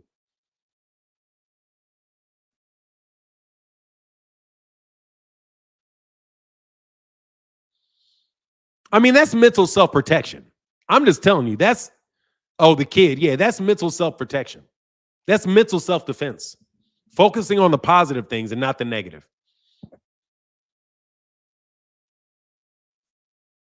So anyway, man, my wife left and didn't say goodbye.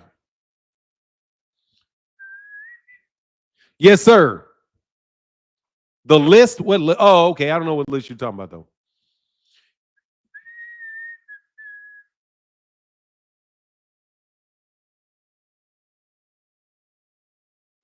Yeah, most don't last that long because they think they're not in their prime.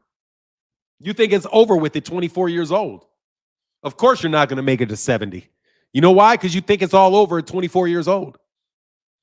You think, my God, I'm already 30 years old. What a loser am I? Meanwhile, you don't, dumbass, got another 40 years to go. If you don't do something stupid that takes you off the planet. Because you're in such a rush to get there. You're so rushed to get to the end that you bring the end on early. I get what you mean. As a body decline, you gotta keep your mental sharp. Yeah, I'm just telling you that's what the issue is. I'm telling you, I'm at my dude, man. I was not in my prime at no goddamn 35 years old, bro. I was lost. Because I didn't really understand. Anyway, it depends on how fast you live as well. Yeah, they grow up quick. Well, anyway.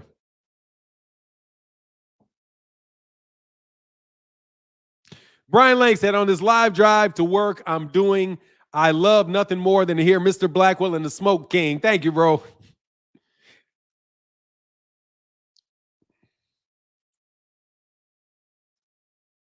Why frequent flyer? Why? I'm at my breaking point? No, I'm not at my breaking point. You kidding me? I'm fucking chilling. See you later. I don't know if you meant that for me. I'm not at my breaking point. I'm chilling like a champ. I'm not remotely near a breaking point. I feel marvelous.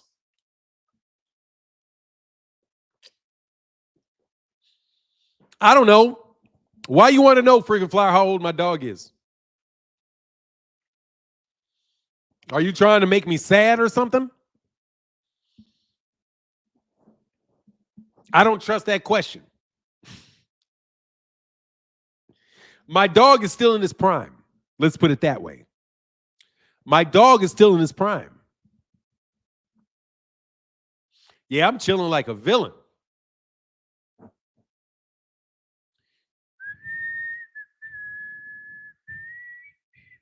I'm a dog lover, bro. But honestly, I don't know how. I think he's 6. I think Zeus is 6. I think he'll be 7 next year. So hopefully I got another 3 years left with my dog. I'm hoping for a good 3 years with him. Good 3-4 years with my boy. I'm hoping.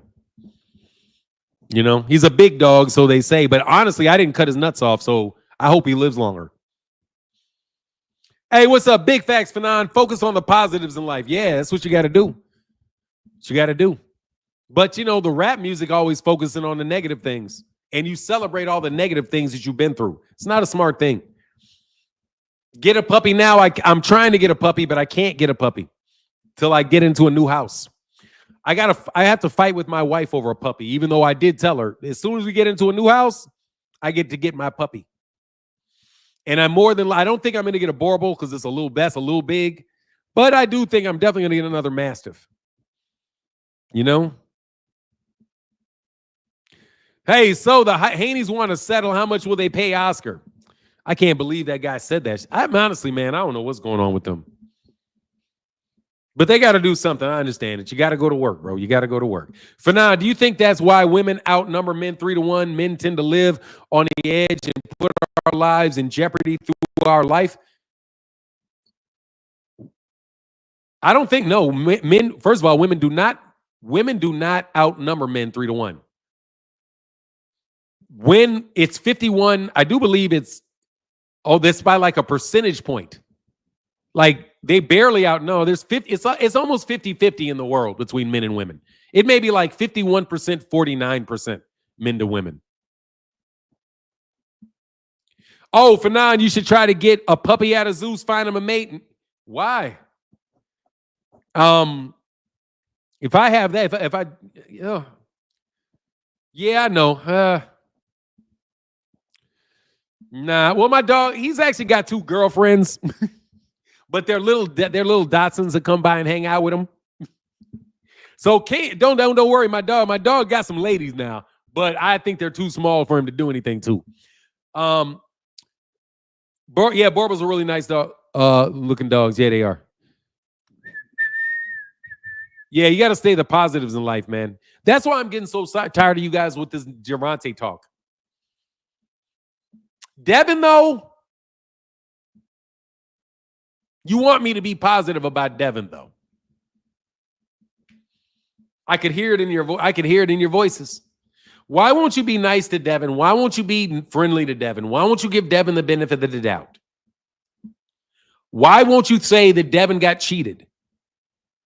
Why won't you give him the benefit of the doubt? I'm not going to give him the benefit of the doubt because you guys won't give anybody the benefit of the doubt. In fact, you guys create doubt where there is none. So, no, it's not going to happen. Man, Shakur's soft as hell, don't want to fight because everybody's his brother. Man, y'all be hating on Shakur too, man. Oh, my God. Y'all take everything that dude says to heart like a champ. But I get it. I got a cousin in Kansas. MF got a pet bobcat and 2 rot. Ooh. He got a pet bobcat? Wow. Yeah, let's talk about how Haney's about to win this case. I don't really want to talk about that case that is he's never going to win, and it's not even going to go to court. Fanon, the guy on his YouTube channel, said he wrote the contract between Devin and Gary Russell. Yeah, dude, I mean, that's not something to brag about. That's really not something to brag about.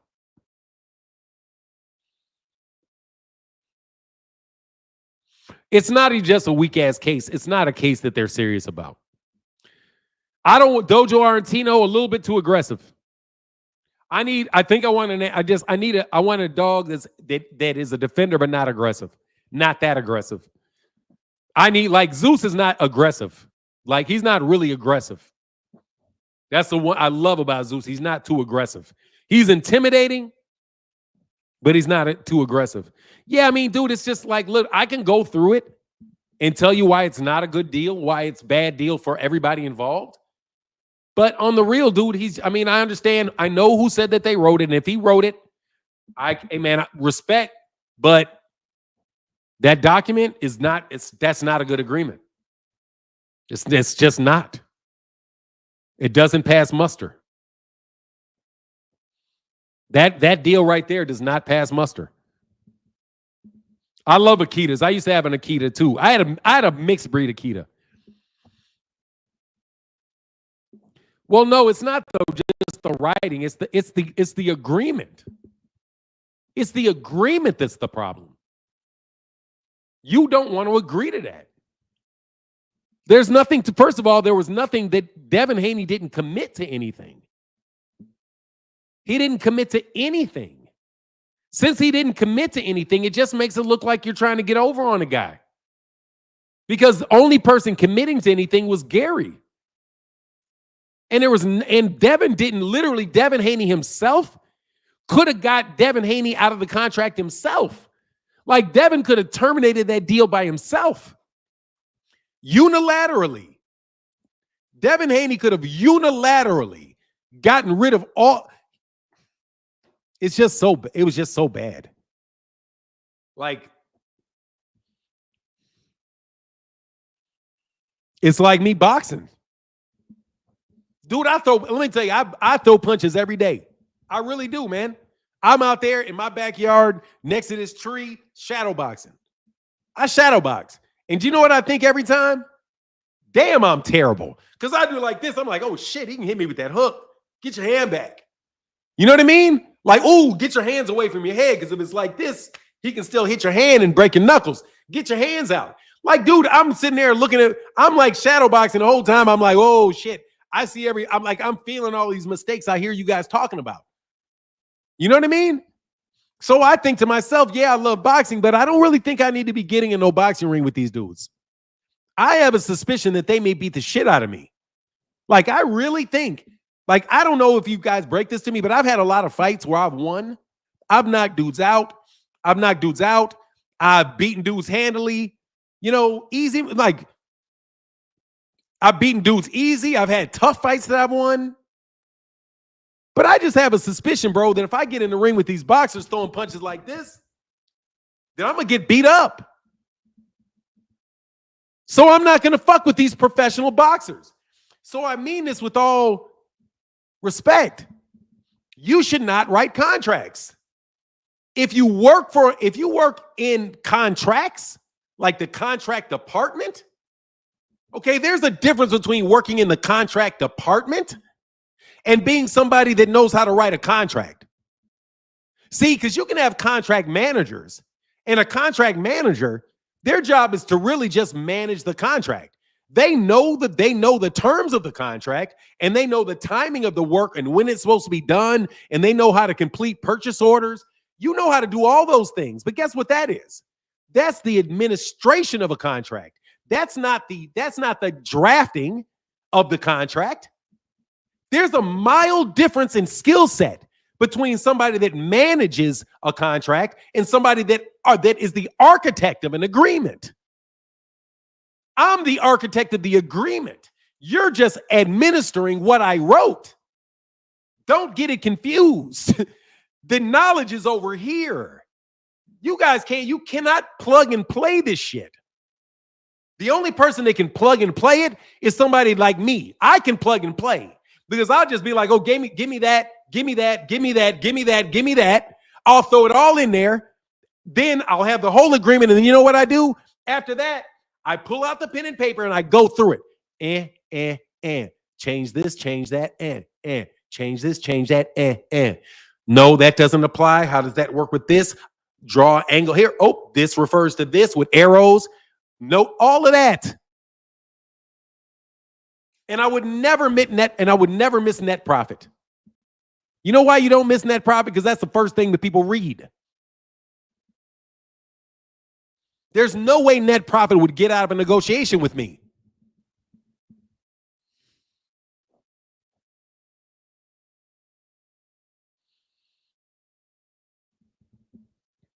That's why the only person who wants to debate me about Helen Keller. And he was wrong because she has multiple senses: touch, thought. Good dogs in all bloodlines. Yeah, I mean, look. Haney and Cobb, dog. Cobb's going to knock out Devin Haney. What's up, Tony Brown? Hey, man, shout out to everybody that supported in the chat today, in the super chats, in the cash apps, by clicking the link. I'm only responding to questions now. Tony Brown. Anyway, so let's get back to, do you think Gervonta Davis, put a 1 in the chat if you think Gervonta Davis is a 30-year-old failure.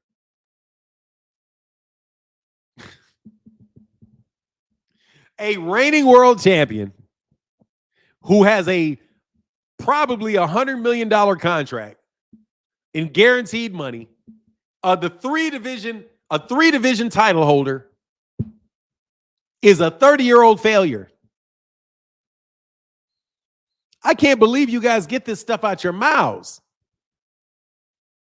What up, Curly J? Like, I can't believe it. Don't you think we should push for more from Gervonta? Kamal, I'm sorry. Man, Kamal been holding the chat down this weekend. Kamal says, will Devin take Blair Cobb up on his offer to fight? No, because he'll lose. Devin Haney's going to take a super cherry pick next fight. No, that's not a failure. Shakur's not a failure. Devin's not a failure. Sabril Matias is not a failure. All these young men are out there working every day, man. Training, working, training, raising families, taking care of their business. These guys are all doing good things in their life. Every single solitary one of them. Blair would beat Devin. I know. I believe that Blair would beat Devin. I don't think Devin is going to get beat at 147. He can't punch. Tank did what fight? Yeah, because you guys ducked. You got that right. Exactly. He took a fight that's going to be that is a fight that, it's a world championship fight. But no, not like that, because guess what? Devin Haney's not fighting a world champion next. Devin wouldn't even fight his mandatory frequent flyer. You're complaining about Gervonta Davis fighting a world champion, a reigning world champion. And I promise you, bro, Devin's not fighting a world champion next. He can't afford it. How can I help you, Marcus Bridges? Hey, what's up, Fanon? How you doing? I'm well. How are you? Good. I'm doing good. But I'm on the Tank topic because I'm so sick of people coming up here trying to say Tank ain't doing this, Tank ain't doing that. So if everyone wants Tank to do this, move up, fight bigger guys, blah, blah, blah, what he'll do, and I already know he's going to do it because he thinks about that money, he's going to go ahead and fight Ryan again at 140, whoop him, and that's it. And then everyone can shut the fuck up. He ain't going to do that. You don't think? Hell no. Why not? Number one, he already whooped Ryan. Number Right. two, Ryan can't make 140. Ryan I think is he at could if 142. I think Ryan could if Ryan stays locked in, doesn't drink, don't smoke, and beats himself. His true Exactly. So like I said, he's not Right. going to make 140. Yeah, you might be right about that one. But No, I mean, and plus it's already gone because he already put the weight on. Like if he hadn't already put the weight on, yeah. But he already Right. put the weight on. That shit ain't coming off. Like once you gain a certain amount of weight, that shit don't come. All that shit don't come off. Man, so no matter Tank gotta do something to make these guys shut up. No, he don't. They're never gonna shut up. They never do. They have not shut up about Floyd yet.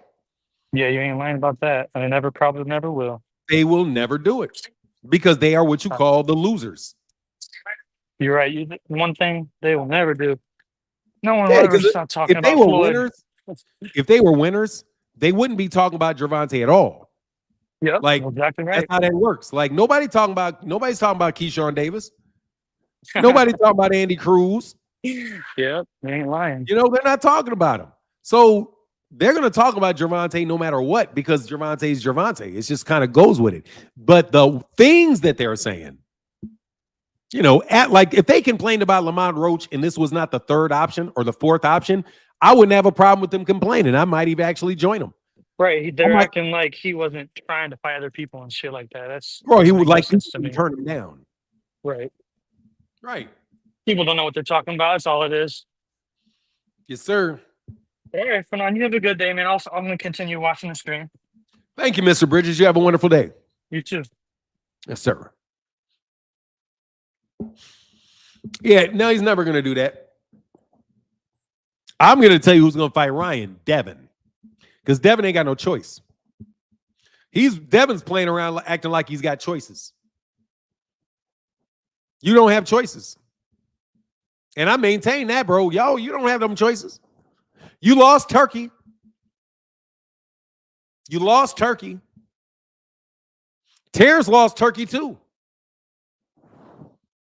No, freaking Flyer is not blocked. You mean is he blocked? Is he blocked where? And no, he's not. He's unblocked. I unblocked freaking Flyer. From his page, I unblocked him. You got to understand, freaking Flyer is never going to really be blocked because I can always go to his channel and unblock him from his channel because I'm subscribed to his drone channel. And matter of fact, I want to buy a drone from him. Except for I would buy a drone from him, except for I don't want him planting a bomb in that drone and fucking me over.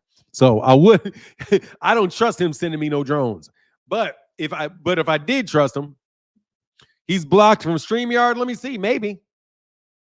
There's a possibility that he's blocked.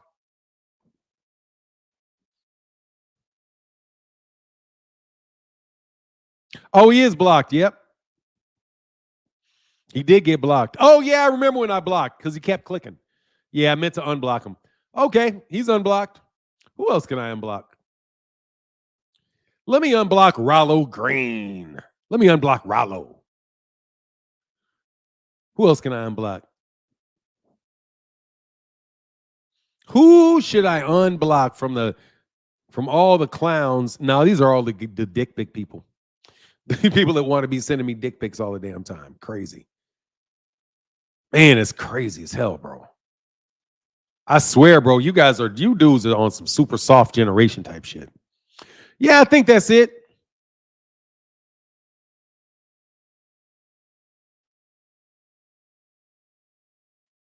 Yeah, I got him.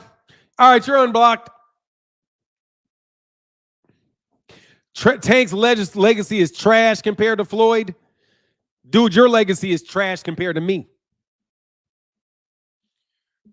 Your legacy is trash compared to Ali.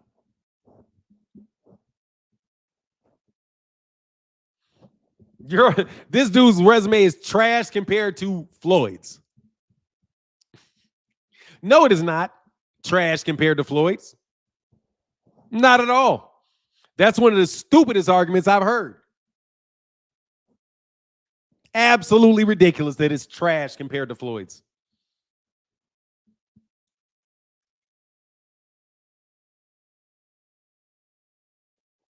I'm stuck on Twitter like you. I like YouTube. What is this?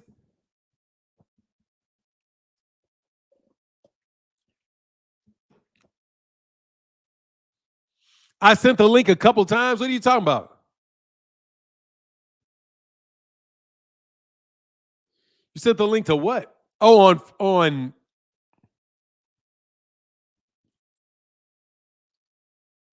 Oh, it's on. Oh, I'm sorry. Hold on.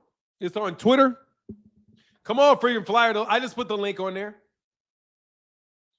Oh, okay. Oh, okay.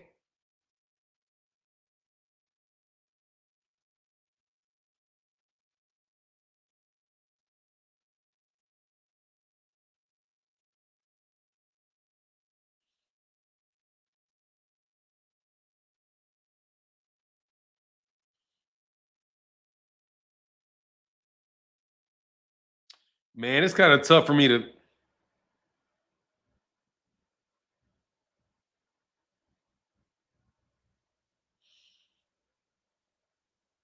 Oh, there it is. Okay.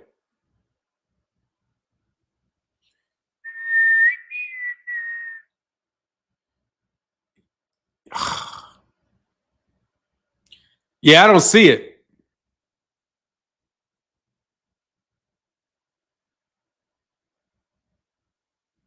And it's like frozen over there too. It's interesting. Okay. Yeah, I don't know. I'm looking for it, but I can't. Maybe I have to do it over here.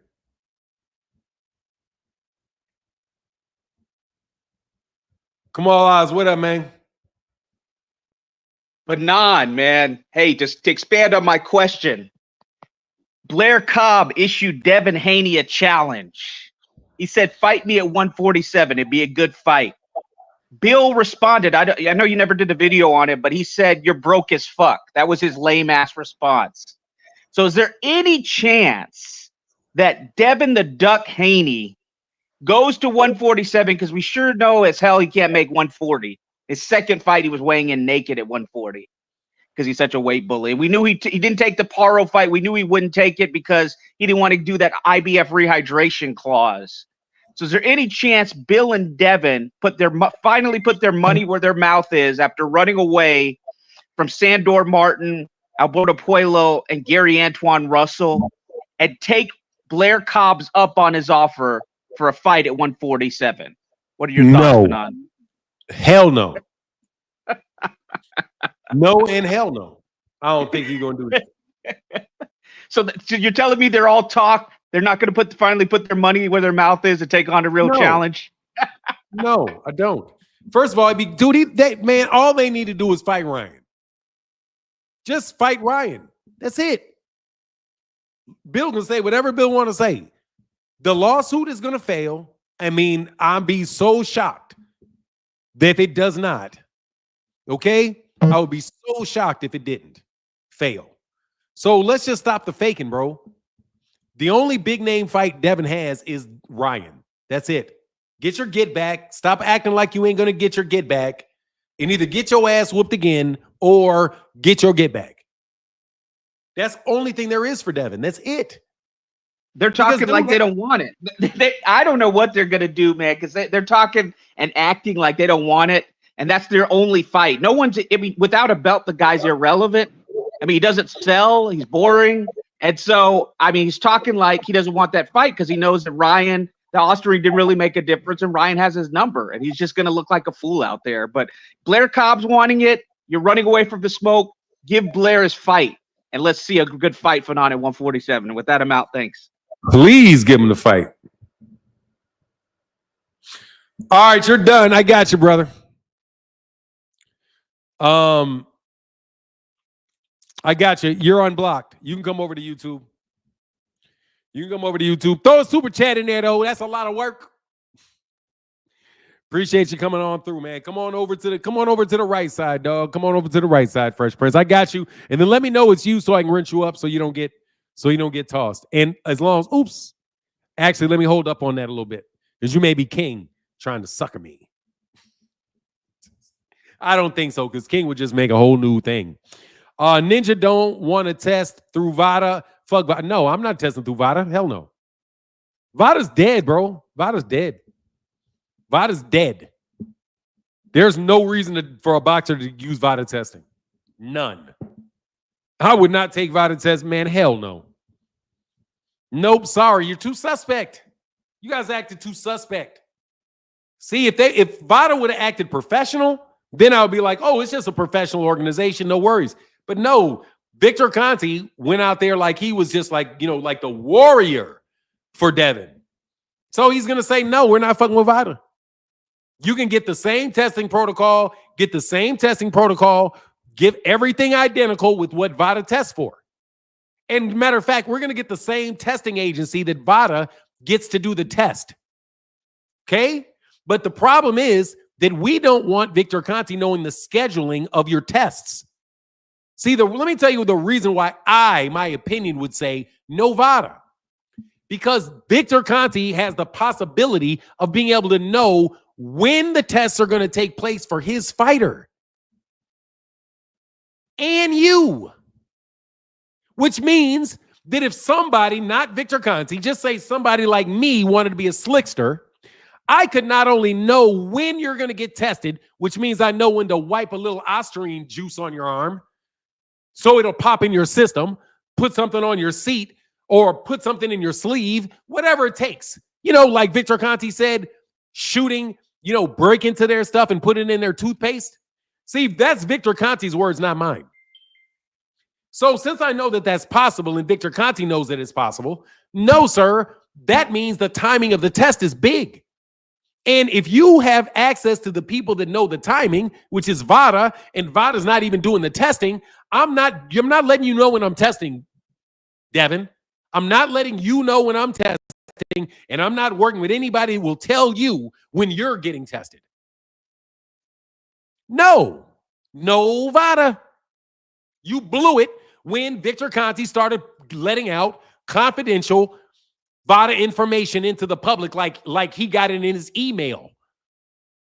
Once he started saying he knew exact amount that you tested positive for, how would he know that if he doesn't have the VADA results? And he's not a party to that.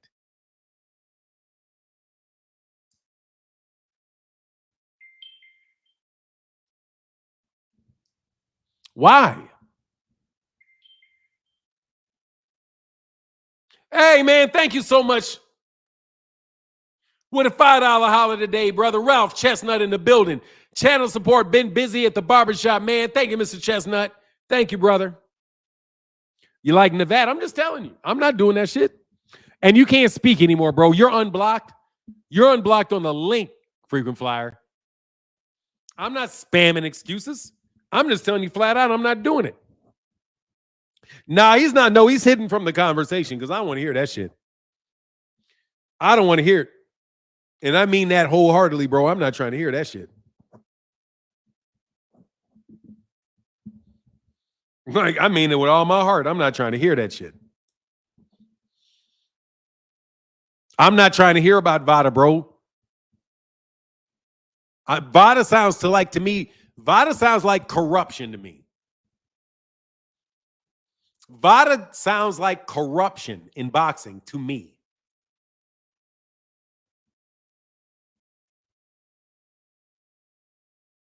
Easy number one said, if anything, frequent flyer will put Haney zest in that drone. Yeah, I need that Haney zest in that drone.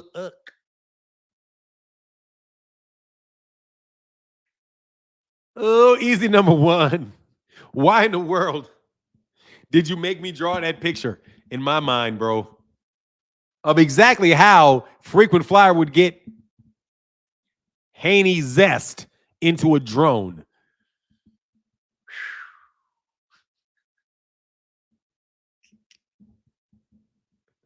Dude, that dude said some Haney zest. Dog, I don't want no Haney. I don't want nobody's zest anywhere near my drones. It is a shakedown. That's corruption. Corruption, that's corruption. It's a shakedown. And it's ripe for corruption because VADA's only doing the scheduling. VADA's only doing the scheduling, man. If VADA's only doing the scheduling, they're ripe for corruption. Ripe for corruption. They are right in the spot to be the most corrupt of anybody if all they're doing is the scheduling for performance-enhancing drug tests. Because if I let it slip when you're going to get tested, then you know when to cycle on and cycle off. But if you know when somebody else is getting tested, that's a good way to walk up in there and shoot something in his toothpaste. Because you know, oh, today is the day he's getting tested. When is he getting tested again? Oh, he's getting tested next Wednesday. Okay, no worries. Hey, let's have a press conference. Let's call a press conference today. Hey, all right, let's shake hands. Hey, rubber gloves. Dog, I'm not buying none of y'all because y'all some sneak thieves.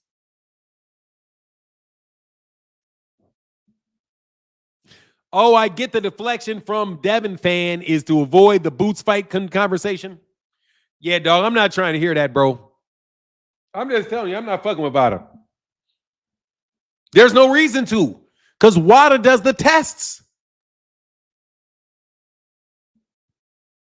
Dog, why would I go to buy an apple from you if I've got an apple tree in my backyard?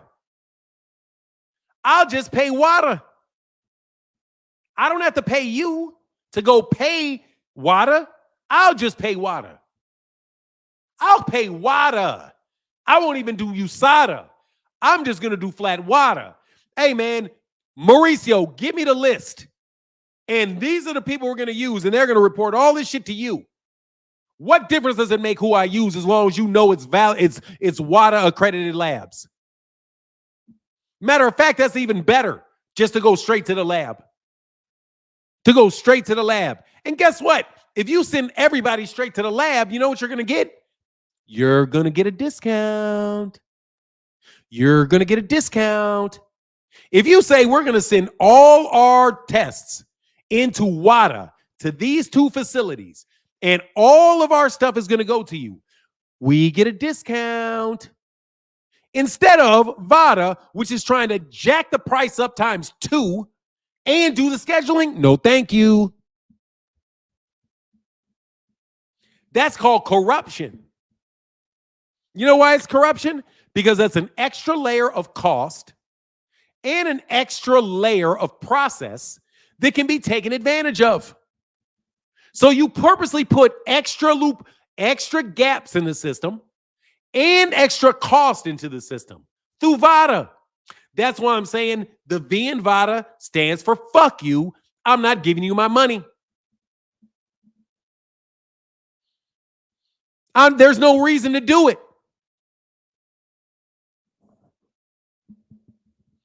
I'll wait for you guys to explain to me why I would do it.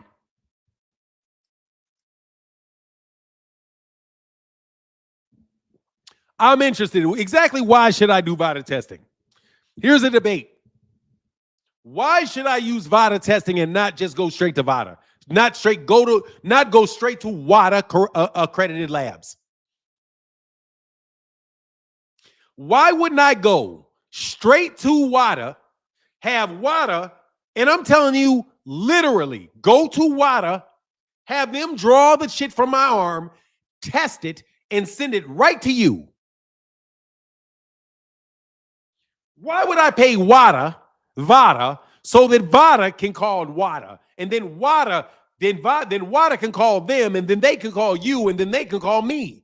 No, you get all of that shit out of the way. You don't have to pay for Victor. I'm not paying for that shit. That's just extra shit. And that's just extra loopholes to take advantage of. Can they get, no, look, watch this, Hector Solis. Can they petition to get rid of VADA? No, you don't have to petition to get rid of VADA because the word says voluntary anti-doping agency. So you just say no to VADA testing and say we want WADA testing for this fight. That's it. And then you get the WBC to sign off on it and say that's fine. Yeah, no worries. You can use WADA for this fight.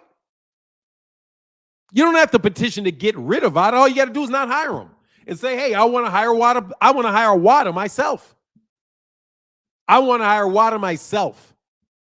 And you can have access to and they will certify that they took my blood, and they will certify that they tested it, and they will certify that they sent the results right to you and not to me. That's all you need. And guess what? They can send their collectors at me. When they decide, they can come up with a random testing schedule themselves. Verify that it was random, tell you how many tests, and tell you when they were administered. And if one pops dirty, that test popped dirty, and here's the B sample for it. And guess what? We already tested the B sample.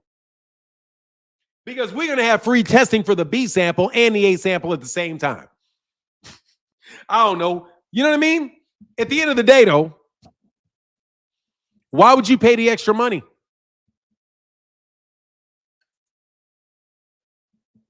Guess what? Prince did not hire engineers for his music because he didn't need them. Michael Jackson hired engineers for his music because Michael Jackson needed it. But guess who doesn't? People that don't need it. And you don't need for VADA to collect your blood, especially since VADA's not even collecting your blood. WADA's collecting your blood. So since WADA's collecting your blood, then why don't you just do business with WADA?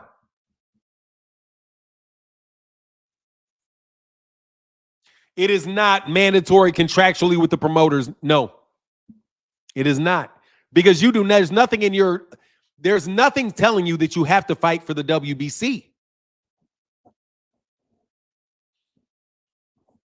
Yeah, there's nothing saying that you have to fight for the WBC. And guess what? Is the VADA the clean boxing program? I don't even know if the WBC says they have to have VADA testing for every fight. Because that's what Victor Conti's always complaining about. How, well, we don't know if they had VADA tested or not. Ralph Chesson said, wow, there's no valid reason or reasoning for I agree. Yeah, there's not. There's no reason to pay Victor Conti any. I say Victor Conti because I feel like Victor Conti is de facto part of VADA. And that's the reason I'm not paying him. Because I feel as if he is de facto part of that. He may not actually be there, but he behaves as if he is. And that's enough for me to say I'm not paying for that. And yes, I believe in drug testing, which is why I'm not going to VADA.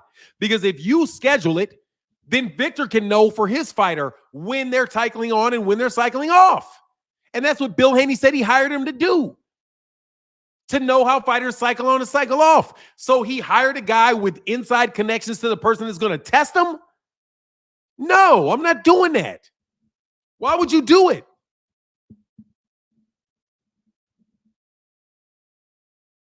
And guess, I don't get no smoke on this channel. Everybody else gets all the smoke. Because nobody's going to argue with me about this.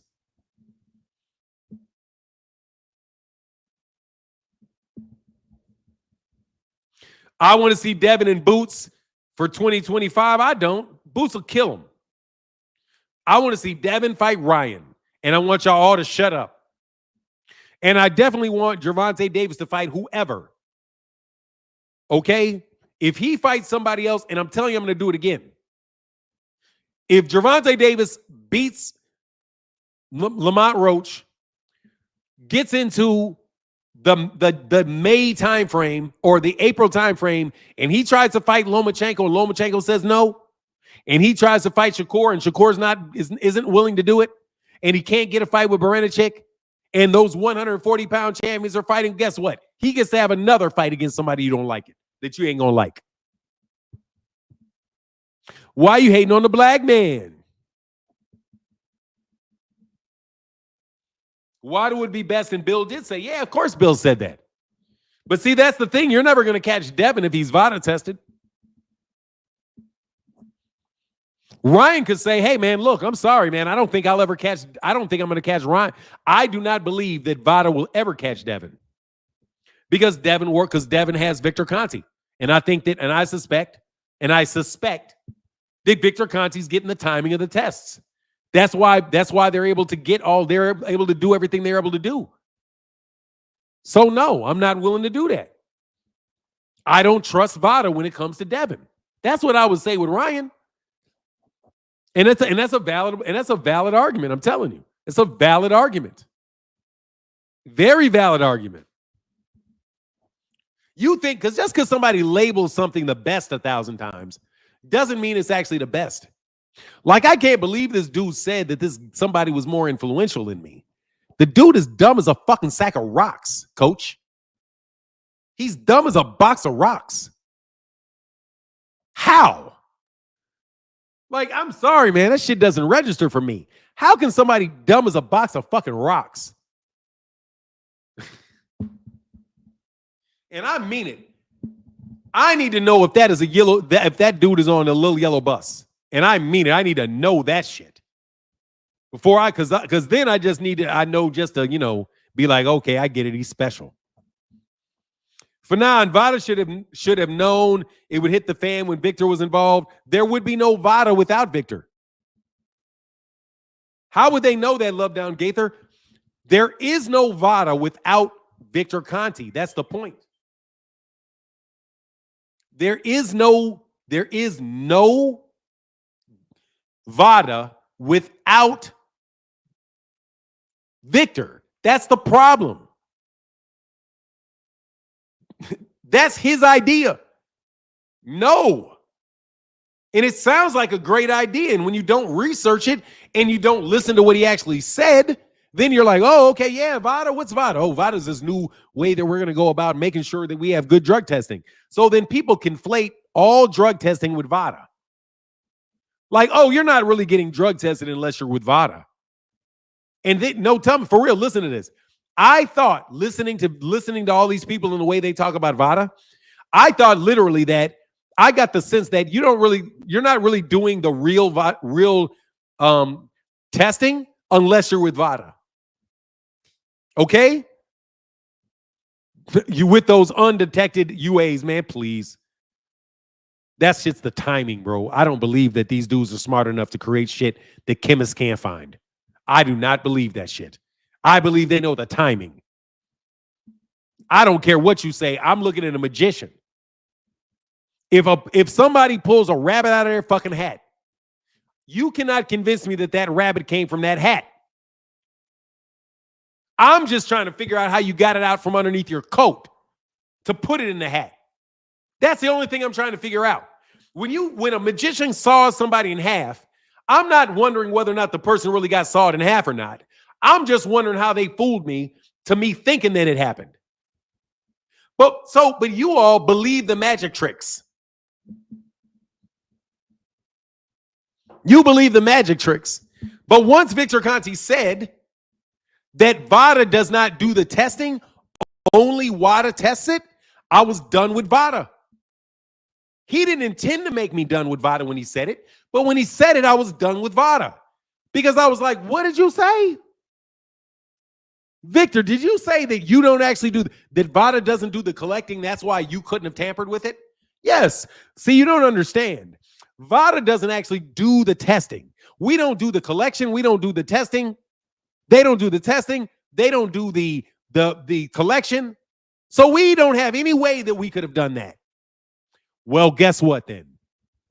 We don't need you.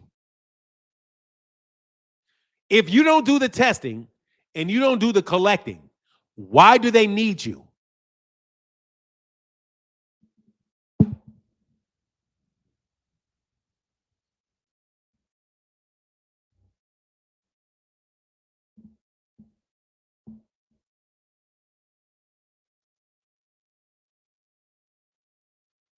Why?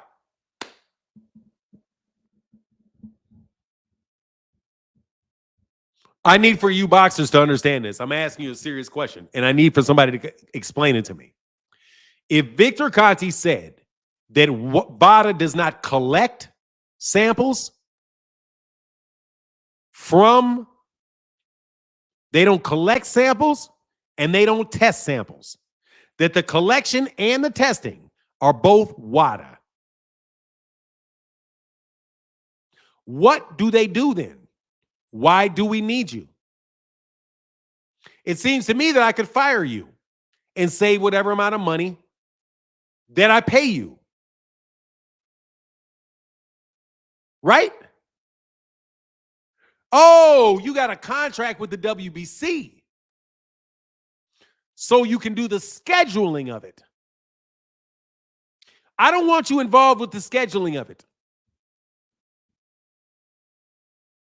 Because if you're involved with the scheduling, then you could also be involved with fixing tests by letting people know when they're going to get tested and letting your fighters know when they're going to get tested and knowing when other fighters are going to get tested, which means if somebody wants to slip some information to somebody to do some funny business, they'll know when the test is actually going to get administered.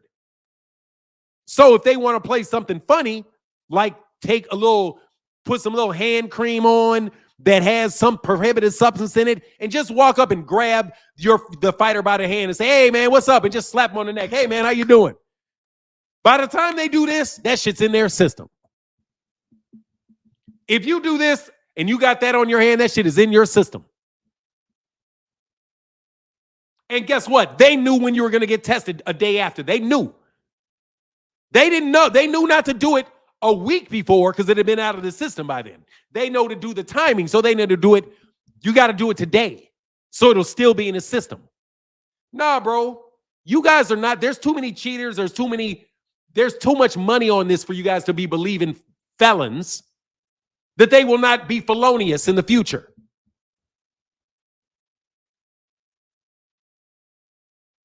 I'm telling you.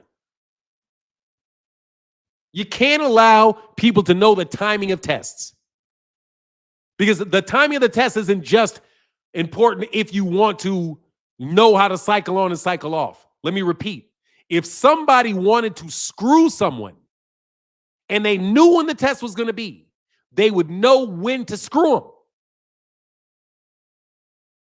You got to think like a thief. Think like a felon.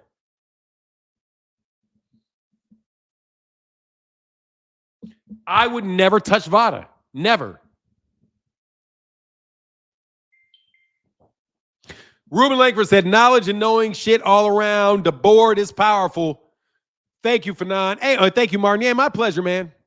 Exactly. You can be sparring somebody and they can walk, and that guy can walk up and rub some shit on your back. They can have that shit right there. Be like, okay, you sparring them? No worries. Put the shit on your gloves. Just spread it on your gloves. And then you hit them with your gloves. You hit them, you rub them with your gloves. And then guess what? That dude's going to pop dirty. Now, I'm not saying somebody did it. Be clear. I'm not saying anybody did this. I'm just saying, look, man, people will sabotage other people for large amounts of money. They absolutely will sabotage people for a lot of money. They will plant evidence on people. They will try to tear fighters down, especially with that amount of money. So you can't have anything in the system that would allow him to do it.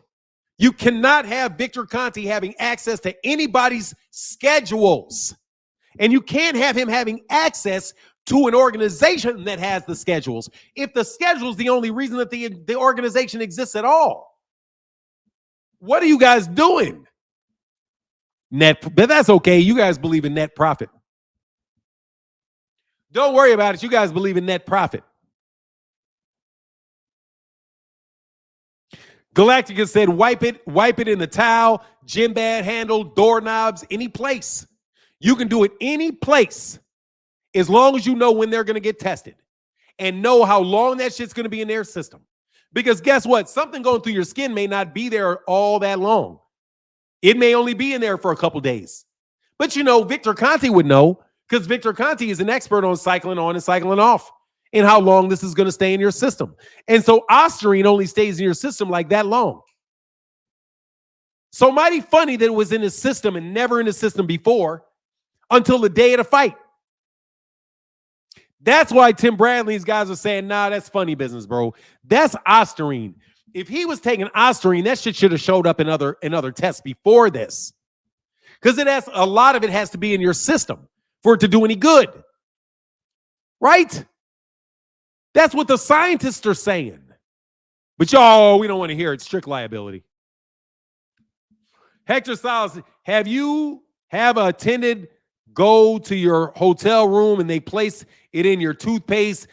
Oh man, he said, have an attendant go to your hotel room and they place it in your toothpaste, shampoo, soap, wash rags, etc.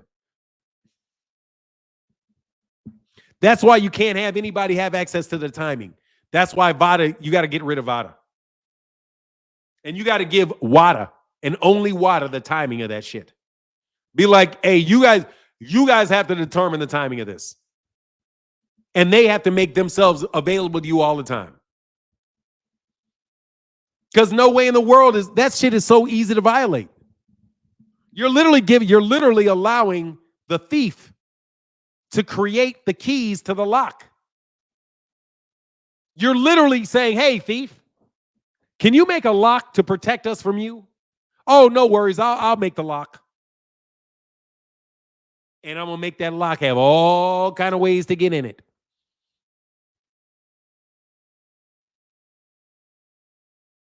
He said, hey, maybe I'm tripping, but if Buddy knows the schedule and he has a horse race in it, yeah, is a conflict of interest? No, that's not a conflict of interest. It's not a conflict of interest because he only has one interest. His interest is to take care of his client.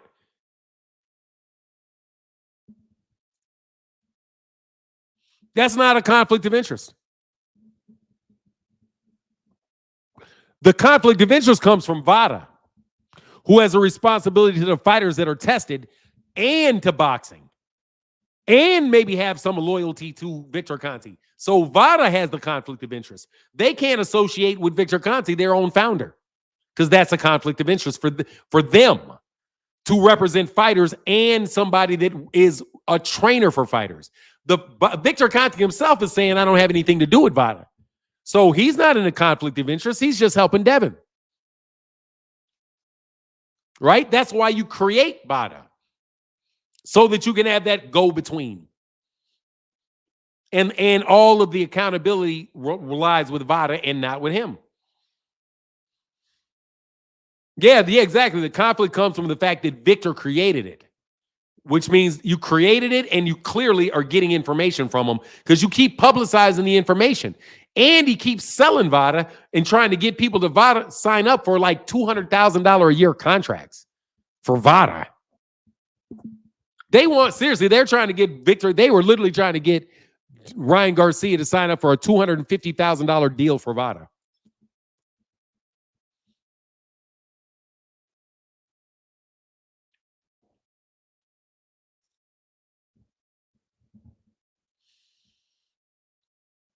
No worries, Stick Bull.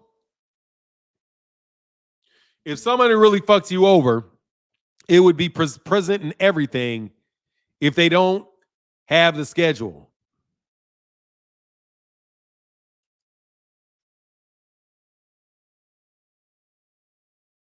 We should have kept our foot on VADA's neck. My foot is firmly planted on VADA's neck right now, 2 Cent. I say it every time. As soon as they started talking about signing up for VADA, bro, that's just trying to pimp Ryan out of $260,000.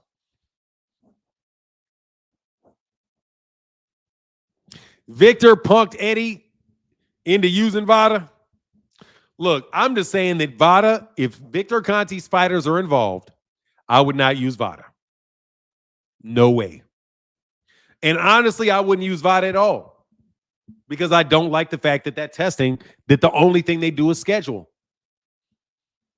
Because then they have everything. There's no need to separate the scheduling from the testing. Because it's not random. That's not random testing. It's VADA's schedule. That's not random.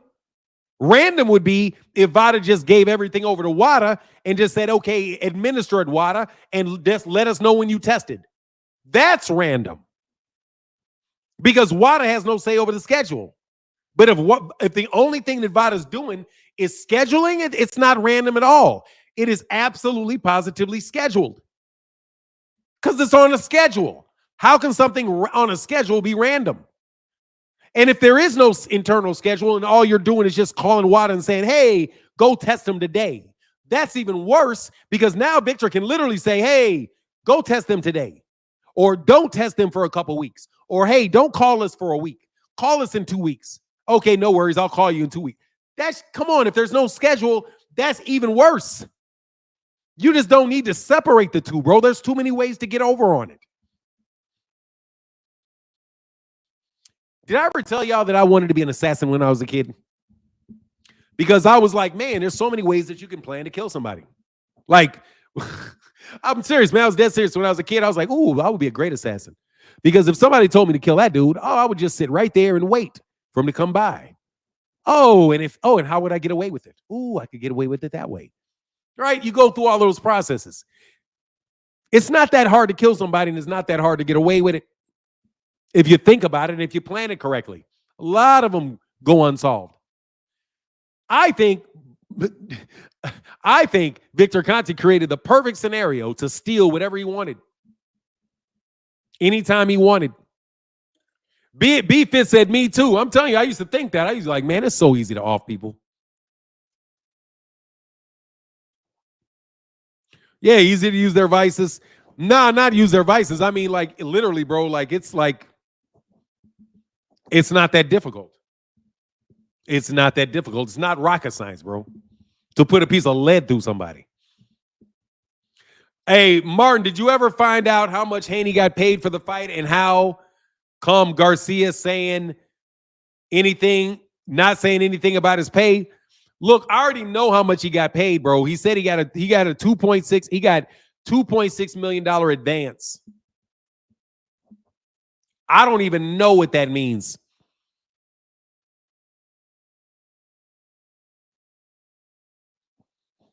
Bird wanna say, man, you're killing it. Absolutely right. I'm telling you, I know I'm telling you. Dude, I be thinking about how to steal, dog. I'm telling you, man, I'm not a good guy. Like your boy that got all them fake ass viewers going all the time, bro. Somebody doing something. I don't know exactly what, but I know somebody's doing something. That dude too stupid to have people really listening to him. And I mean it. That nigga is stupid. And it's hard for me to even like, man. Like there's not a lot of really stupid people. I'll call you stupid, but that don't mean I really think you're stupid. I just think what you're saying is stupid. I'm starting to think, nah, this dude's stupid. Nah, he's stupid. Like, he just not smart. Oh, don't worry about it, 2 Cent. I'll tell you offline. Completely fabricated, homie. Completely fabricated, Holmes. Completely fabricated. Telling you, completely fabricated. Completely fabricated.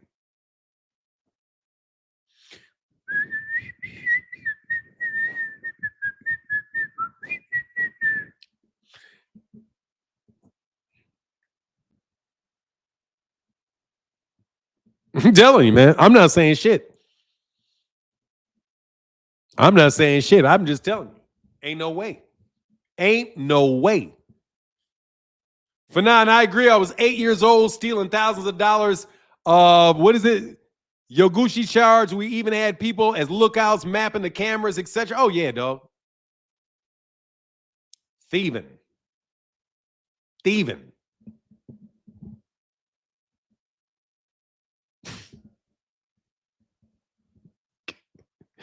You funny. Hey, I remember you. Hey, I'm just telling you, bro. That shit is no way. No way. That's too stupid. Too stupid. And if I started a beef with Blue Blood, there'd be a million people watching it. It's another difference. It doesn't behave naturally, bro. It doesn't behave naturally.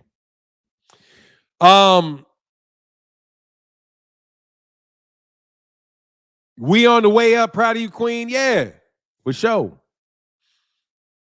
2 Cent doing her thing. She don't come up, chop it up with me no more, though. We got a few more minutes, though, man. Thank you for the few people that supported in this chat today. I know that it is not necessarily a riveting conversation talking about this stuff, which is usually what drives people's support when they really want to say something themselves. So I really do appreciate it, bro. Marcus Bridges is back. How can I help you, Marcus Bridges? I got a quick question. You remember whenever those guys broke into Ryan Garcia's house before the fight?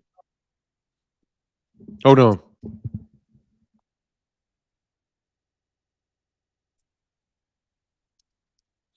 I do remember something like that. Hold on.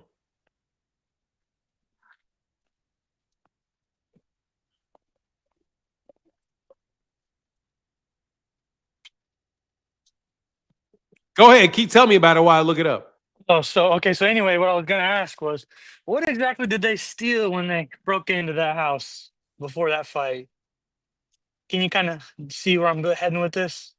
Oh, not Ryan Garcia's house was broken into in February, so that was February. 2 months before the fight. I don't know what was stolen, but that was like 2 months before the fight. Okay, and then, so whenever that before the fights, do they all stay like in the same hotel kind of thing, or do you know how that works? Anything like that? No, I do not know, and I doubt very much that they stay in. They probably are staying in the house. If they go somewhere, they're gonna have a house for a camp. So they're gonna like have a house with their sparring partners and all this because they get there a bit before. You know, they get there a couple days before or a week before. Kind of like how NFL players and stuff too, basketball players and shit. Yeah, I mean, you'd have to ask them because I'm not a professional fighter, so I don't know where they stay. But I know that they already have a camp, and they're there with their whole camp. So more than likely, they're getting like a rental house or a Airbnb or something like that, and they're staying in different places. They're not going to stay like in the same hotel room. Even though I will tell you that I stayed on the same floor as Oshaki Foster at a hotel when he fought. I think he might have beaten Ray Vargas, so he was at a hotel. In the same hotel, but I didn't see Ray Vargas in that hotel. Okay. Speaking of Shaky Foster, he got robbed like no other. Yeah, man, for sure. Well, thanks, What? Marcus. What's up? That's it. No, that's it. Thank you for now. All right, man. Anytime, man. Thank you.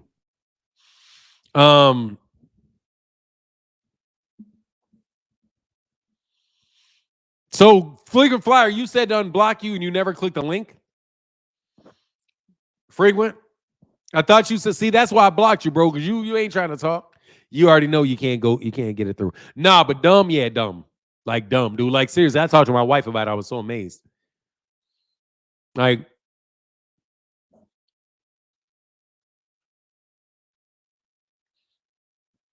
is there such a thing as being the best at being stupid? Yeah, but the person that is usually the best at being stupid is really playing stupid. No, there's real joy in being stupid, though. Like, you can be very, very happy and be stupid. And there's a joy in not ever really knowing that you're wrong because you really don't understand that you're wrong. You know what I mean? So, like, I don't know what it's like to be stupid. But I would say that there are people that are generally don't understand things. Because, you know, there are people that have Down syndrome or some type of developmental delay. They're perfectly happy people. Right? Like the people with Down syndrome that marry another person with Down syndrome, dude, they're perfectly happy. Their level of understanding is their level of understanding. Now, they may need some help, you know, getting, you know, food and making sure that they can live in society in a very productive way because of prejudices in society. But no, I mean, they're fully functional people, right? But they don't necessarily understand some of the concepts that you give them. So when I'm talking about some of these people over here on YouTube are not very smart, I mean, they're really not very smart. Like I'm listening to them and they really think the things that they're saying are enlightening, but they're not enlightening. They're like maybe like an 18-year-old kid learning how to unlock a door for the first time. You know what I mean? Or like an 18-year-old kid being able to cook his own meal for the first time. I mean, it's like in that world, that's a beautiful, beautiful thing. And you're really happy for them.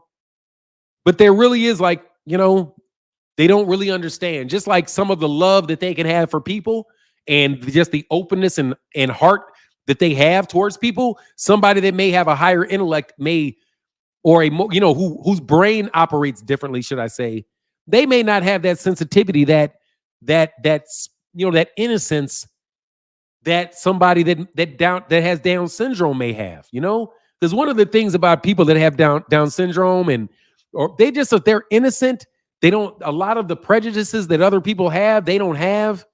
You know, it's almost like they are, as long as they have what they're provided and they need to survive, that they're kind of blessed in a way with the fact that they don't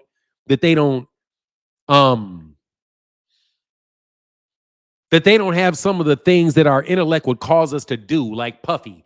Like Puffy's like really, really intelligent, but all of that shit wound up to make him an absolute piece of shit. He's not innocent. He's not somebody that feels concern for or a sense of responsibility for. You know what I mean? So when I'm telling you what I'm saying, I think somebody is maybe not that bright. I mean, I'm really meaning it because I'm thinking this dude is really just not that bright. And I need to be like, okay, man, this is seriously a spectacular thing that somebody that's not that bright is doing. Because that shit is dumb. That's the only thing I can say. And I don't mean that as an insult. I literally mean it. That shit is dumb. Intellect can be used for good or evil. Yeah, there's a real innocence to people. There's an innocence to children. There's an innocence to people with Down syndrome and autism that is really allows them to be their true selves. And you know what I mean? So they're not diabolical.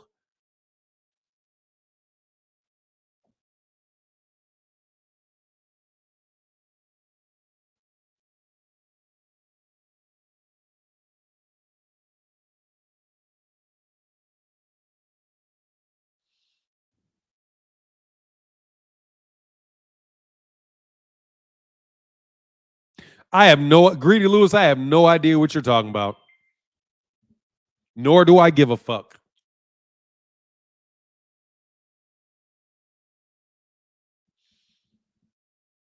Shout out to Rachel Donaire. We pro Rachel around these parts.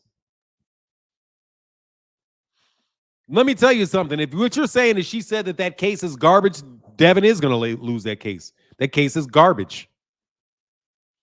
I think he's going to lose it. It's garbage. It's a garbage case. Trash. It's below. It's just shit. Like, for real, it's garbage. OG told me no, seriously. What? OG. OG told me no. I don't know what that is when it's an assassin. Like, for real. I mean, what do you think? That's a garbage case. He's not gonna win that. I don't even still don't understand what he thinks he's smart. Billl just thinks he's smart. And then he's going to outsmart the world, bro. Everybody knows you're looking for a settlement out of that. You're just looking for a settlement. And you're going to wind up spending a lot of money and dude, at a certain point in time, you're playing chicken with somebody who don't give a shit. I mean, like, for real, if you win for playing chicken, cool. If you win your game of chicken, cool. But I'm promising you, bro, you don't have deep pockets. It's not like you're going to like that bullshit. Let me tell you what that bullshit works. That shit that Billl is trying works with somebody that's broke. No joke. That bullshit works for somebody that's broke. But if somebody got say like $30,000 to drop on one lawyer, just $30,000. Here's $30,000. I'm going to put you on retainer. I need you to cover. I need a flat fee, bro. That's it. Oh, yeah. And guess what? Stop being an Uncle Tom. Oh, poor baby. Says being an Uncle Tom. Never. Call me Tom, bitch. I'm Tom. Call me Tom. Nice to meet you. I'm Tom. If being a Tom means that I'm not stupid, sneaky, dishonest, scab, I'll take it. Better a Tom than a buffoon. Oh, no, Oscar got them lawyers. I'm telling you, it won't work on Oscar because Oscar got better lawyers. That's why he didn't say nothing. He said, I needed to wait until I got my lawyer's approval to say everything I'm saying because I need to make sure that it is phrased in the proper fashion. Unlike Billl, who got up there running his mouth. Oscar took a day because he's like, you know what? I'm getting sued. Let's make sure we cover our P's and Q's with this one, okay? Yes. All righty. Now I'm ready to go. No, I think what he's trying to do is he's trying to bluff. Billl already played his card. He said, let's settle it. And the numbers he said didn't make any sense. Listen to this shit. Billl high. I think Billl was high when he wrote this. I know Billl don't like me, bro, but Billl ain't never liked me. I was always polite to Billl and respectful to Billl for years. But let me see what this statement was again. Even though I'm running out of power.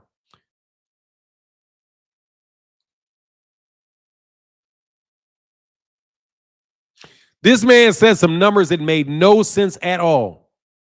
No way is he paying that little. $700 an hour? No. Oscar De La Hoya's hourly rate for his attorneys Oscar's attorneys, his big ballers, his big ballers are probably closer to $2,000 an hour. No, his lawyers are probably closer to $1,500 an hour. It's like he's probably closer to $1,500 an hour. His lawyers, I'm telling you, his lawyers are like, for real, they're the shit, bro. Like, dude, my mentor, I can't fuck with her. I can't fuck with her on no level. I'm telling you, man, ain't no level in which I'm messing with Paula Ramos, except for in an argument. In an argument, I could probably beat her in an argument, but not framing one, not writing one, not the work ethic it takes to get there. Hell no. You better believe she got the hammers, bro. They got the hammers. They got the hammers. They got the elite of the elite of the elite. Oscar got them things for you. Who gives a F? Who Bill like? That clown don't really like himself. No, but let me tell you what he said. No, what he said was this.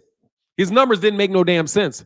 He said that Ryan said that he was going to pay $1.5 million to Devin.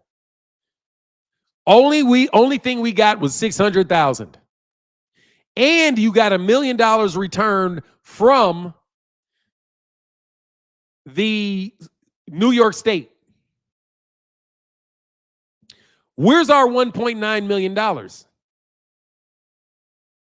like, what? Where's our what? Where's our what? How did you get to that number exactly? It seems as if you guys agreed to $600,000 because that's what the contract said, and he paid you that.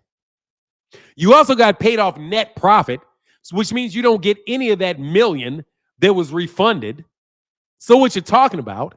Also, the $1.5 million, Devin said that he received the $1.5 million. So if he said he was going to pay it and Devin said he got it, you know Devin was lying, and you knew Ryan was lying when Ryan said it. So Bill is literally telling you that he knows Ryan was lying and he knows his son was lying, but he wants to hold him responsible for it, even though they agreed to $600,000, which he knows he got because he said he got.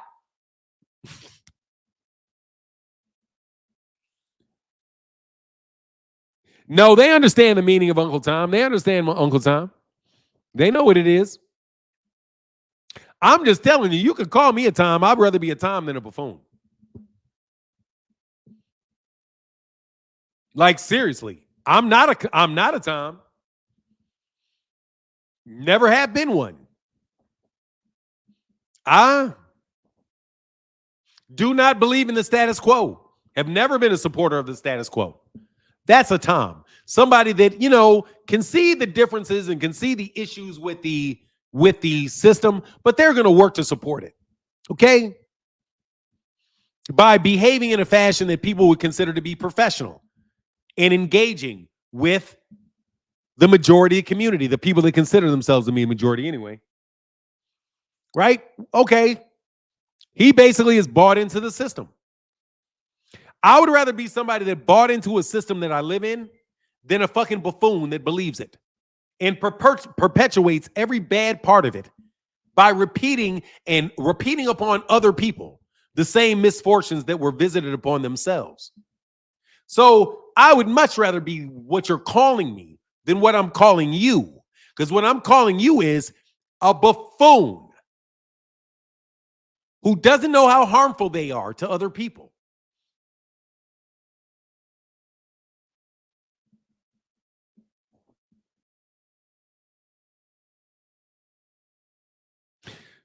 Martin and all that stuff was on camera. Oh, it's all on camera. Of course it is. Don't nobody believe it. But you got to remember, nobody remembers seeing it. A little bit of time, you start forgetting stuff. But man, I am going to get out of here before I get to 3 hours, man. I'm gonna end it at like 11 o'clock. I appreciate you guys chopping it up with me every day and being able to keep a crowd. But I got to go do something that's going to earn some money. I'm joking. Thank you. I'm not joking, but thank you to Kamal. Thank you to Tunnel Vision. Big Dog Willie in the building 2 times. Thank you, sir. Ringside with LCD. Main 24 TV. Mike Kirkland. Kamal Oz. Rich Porter. And easy number 1. Rich Porter, I'm so surprised that you don't ever click this link, though.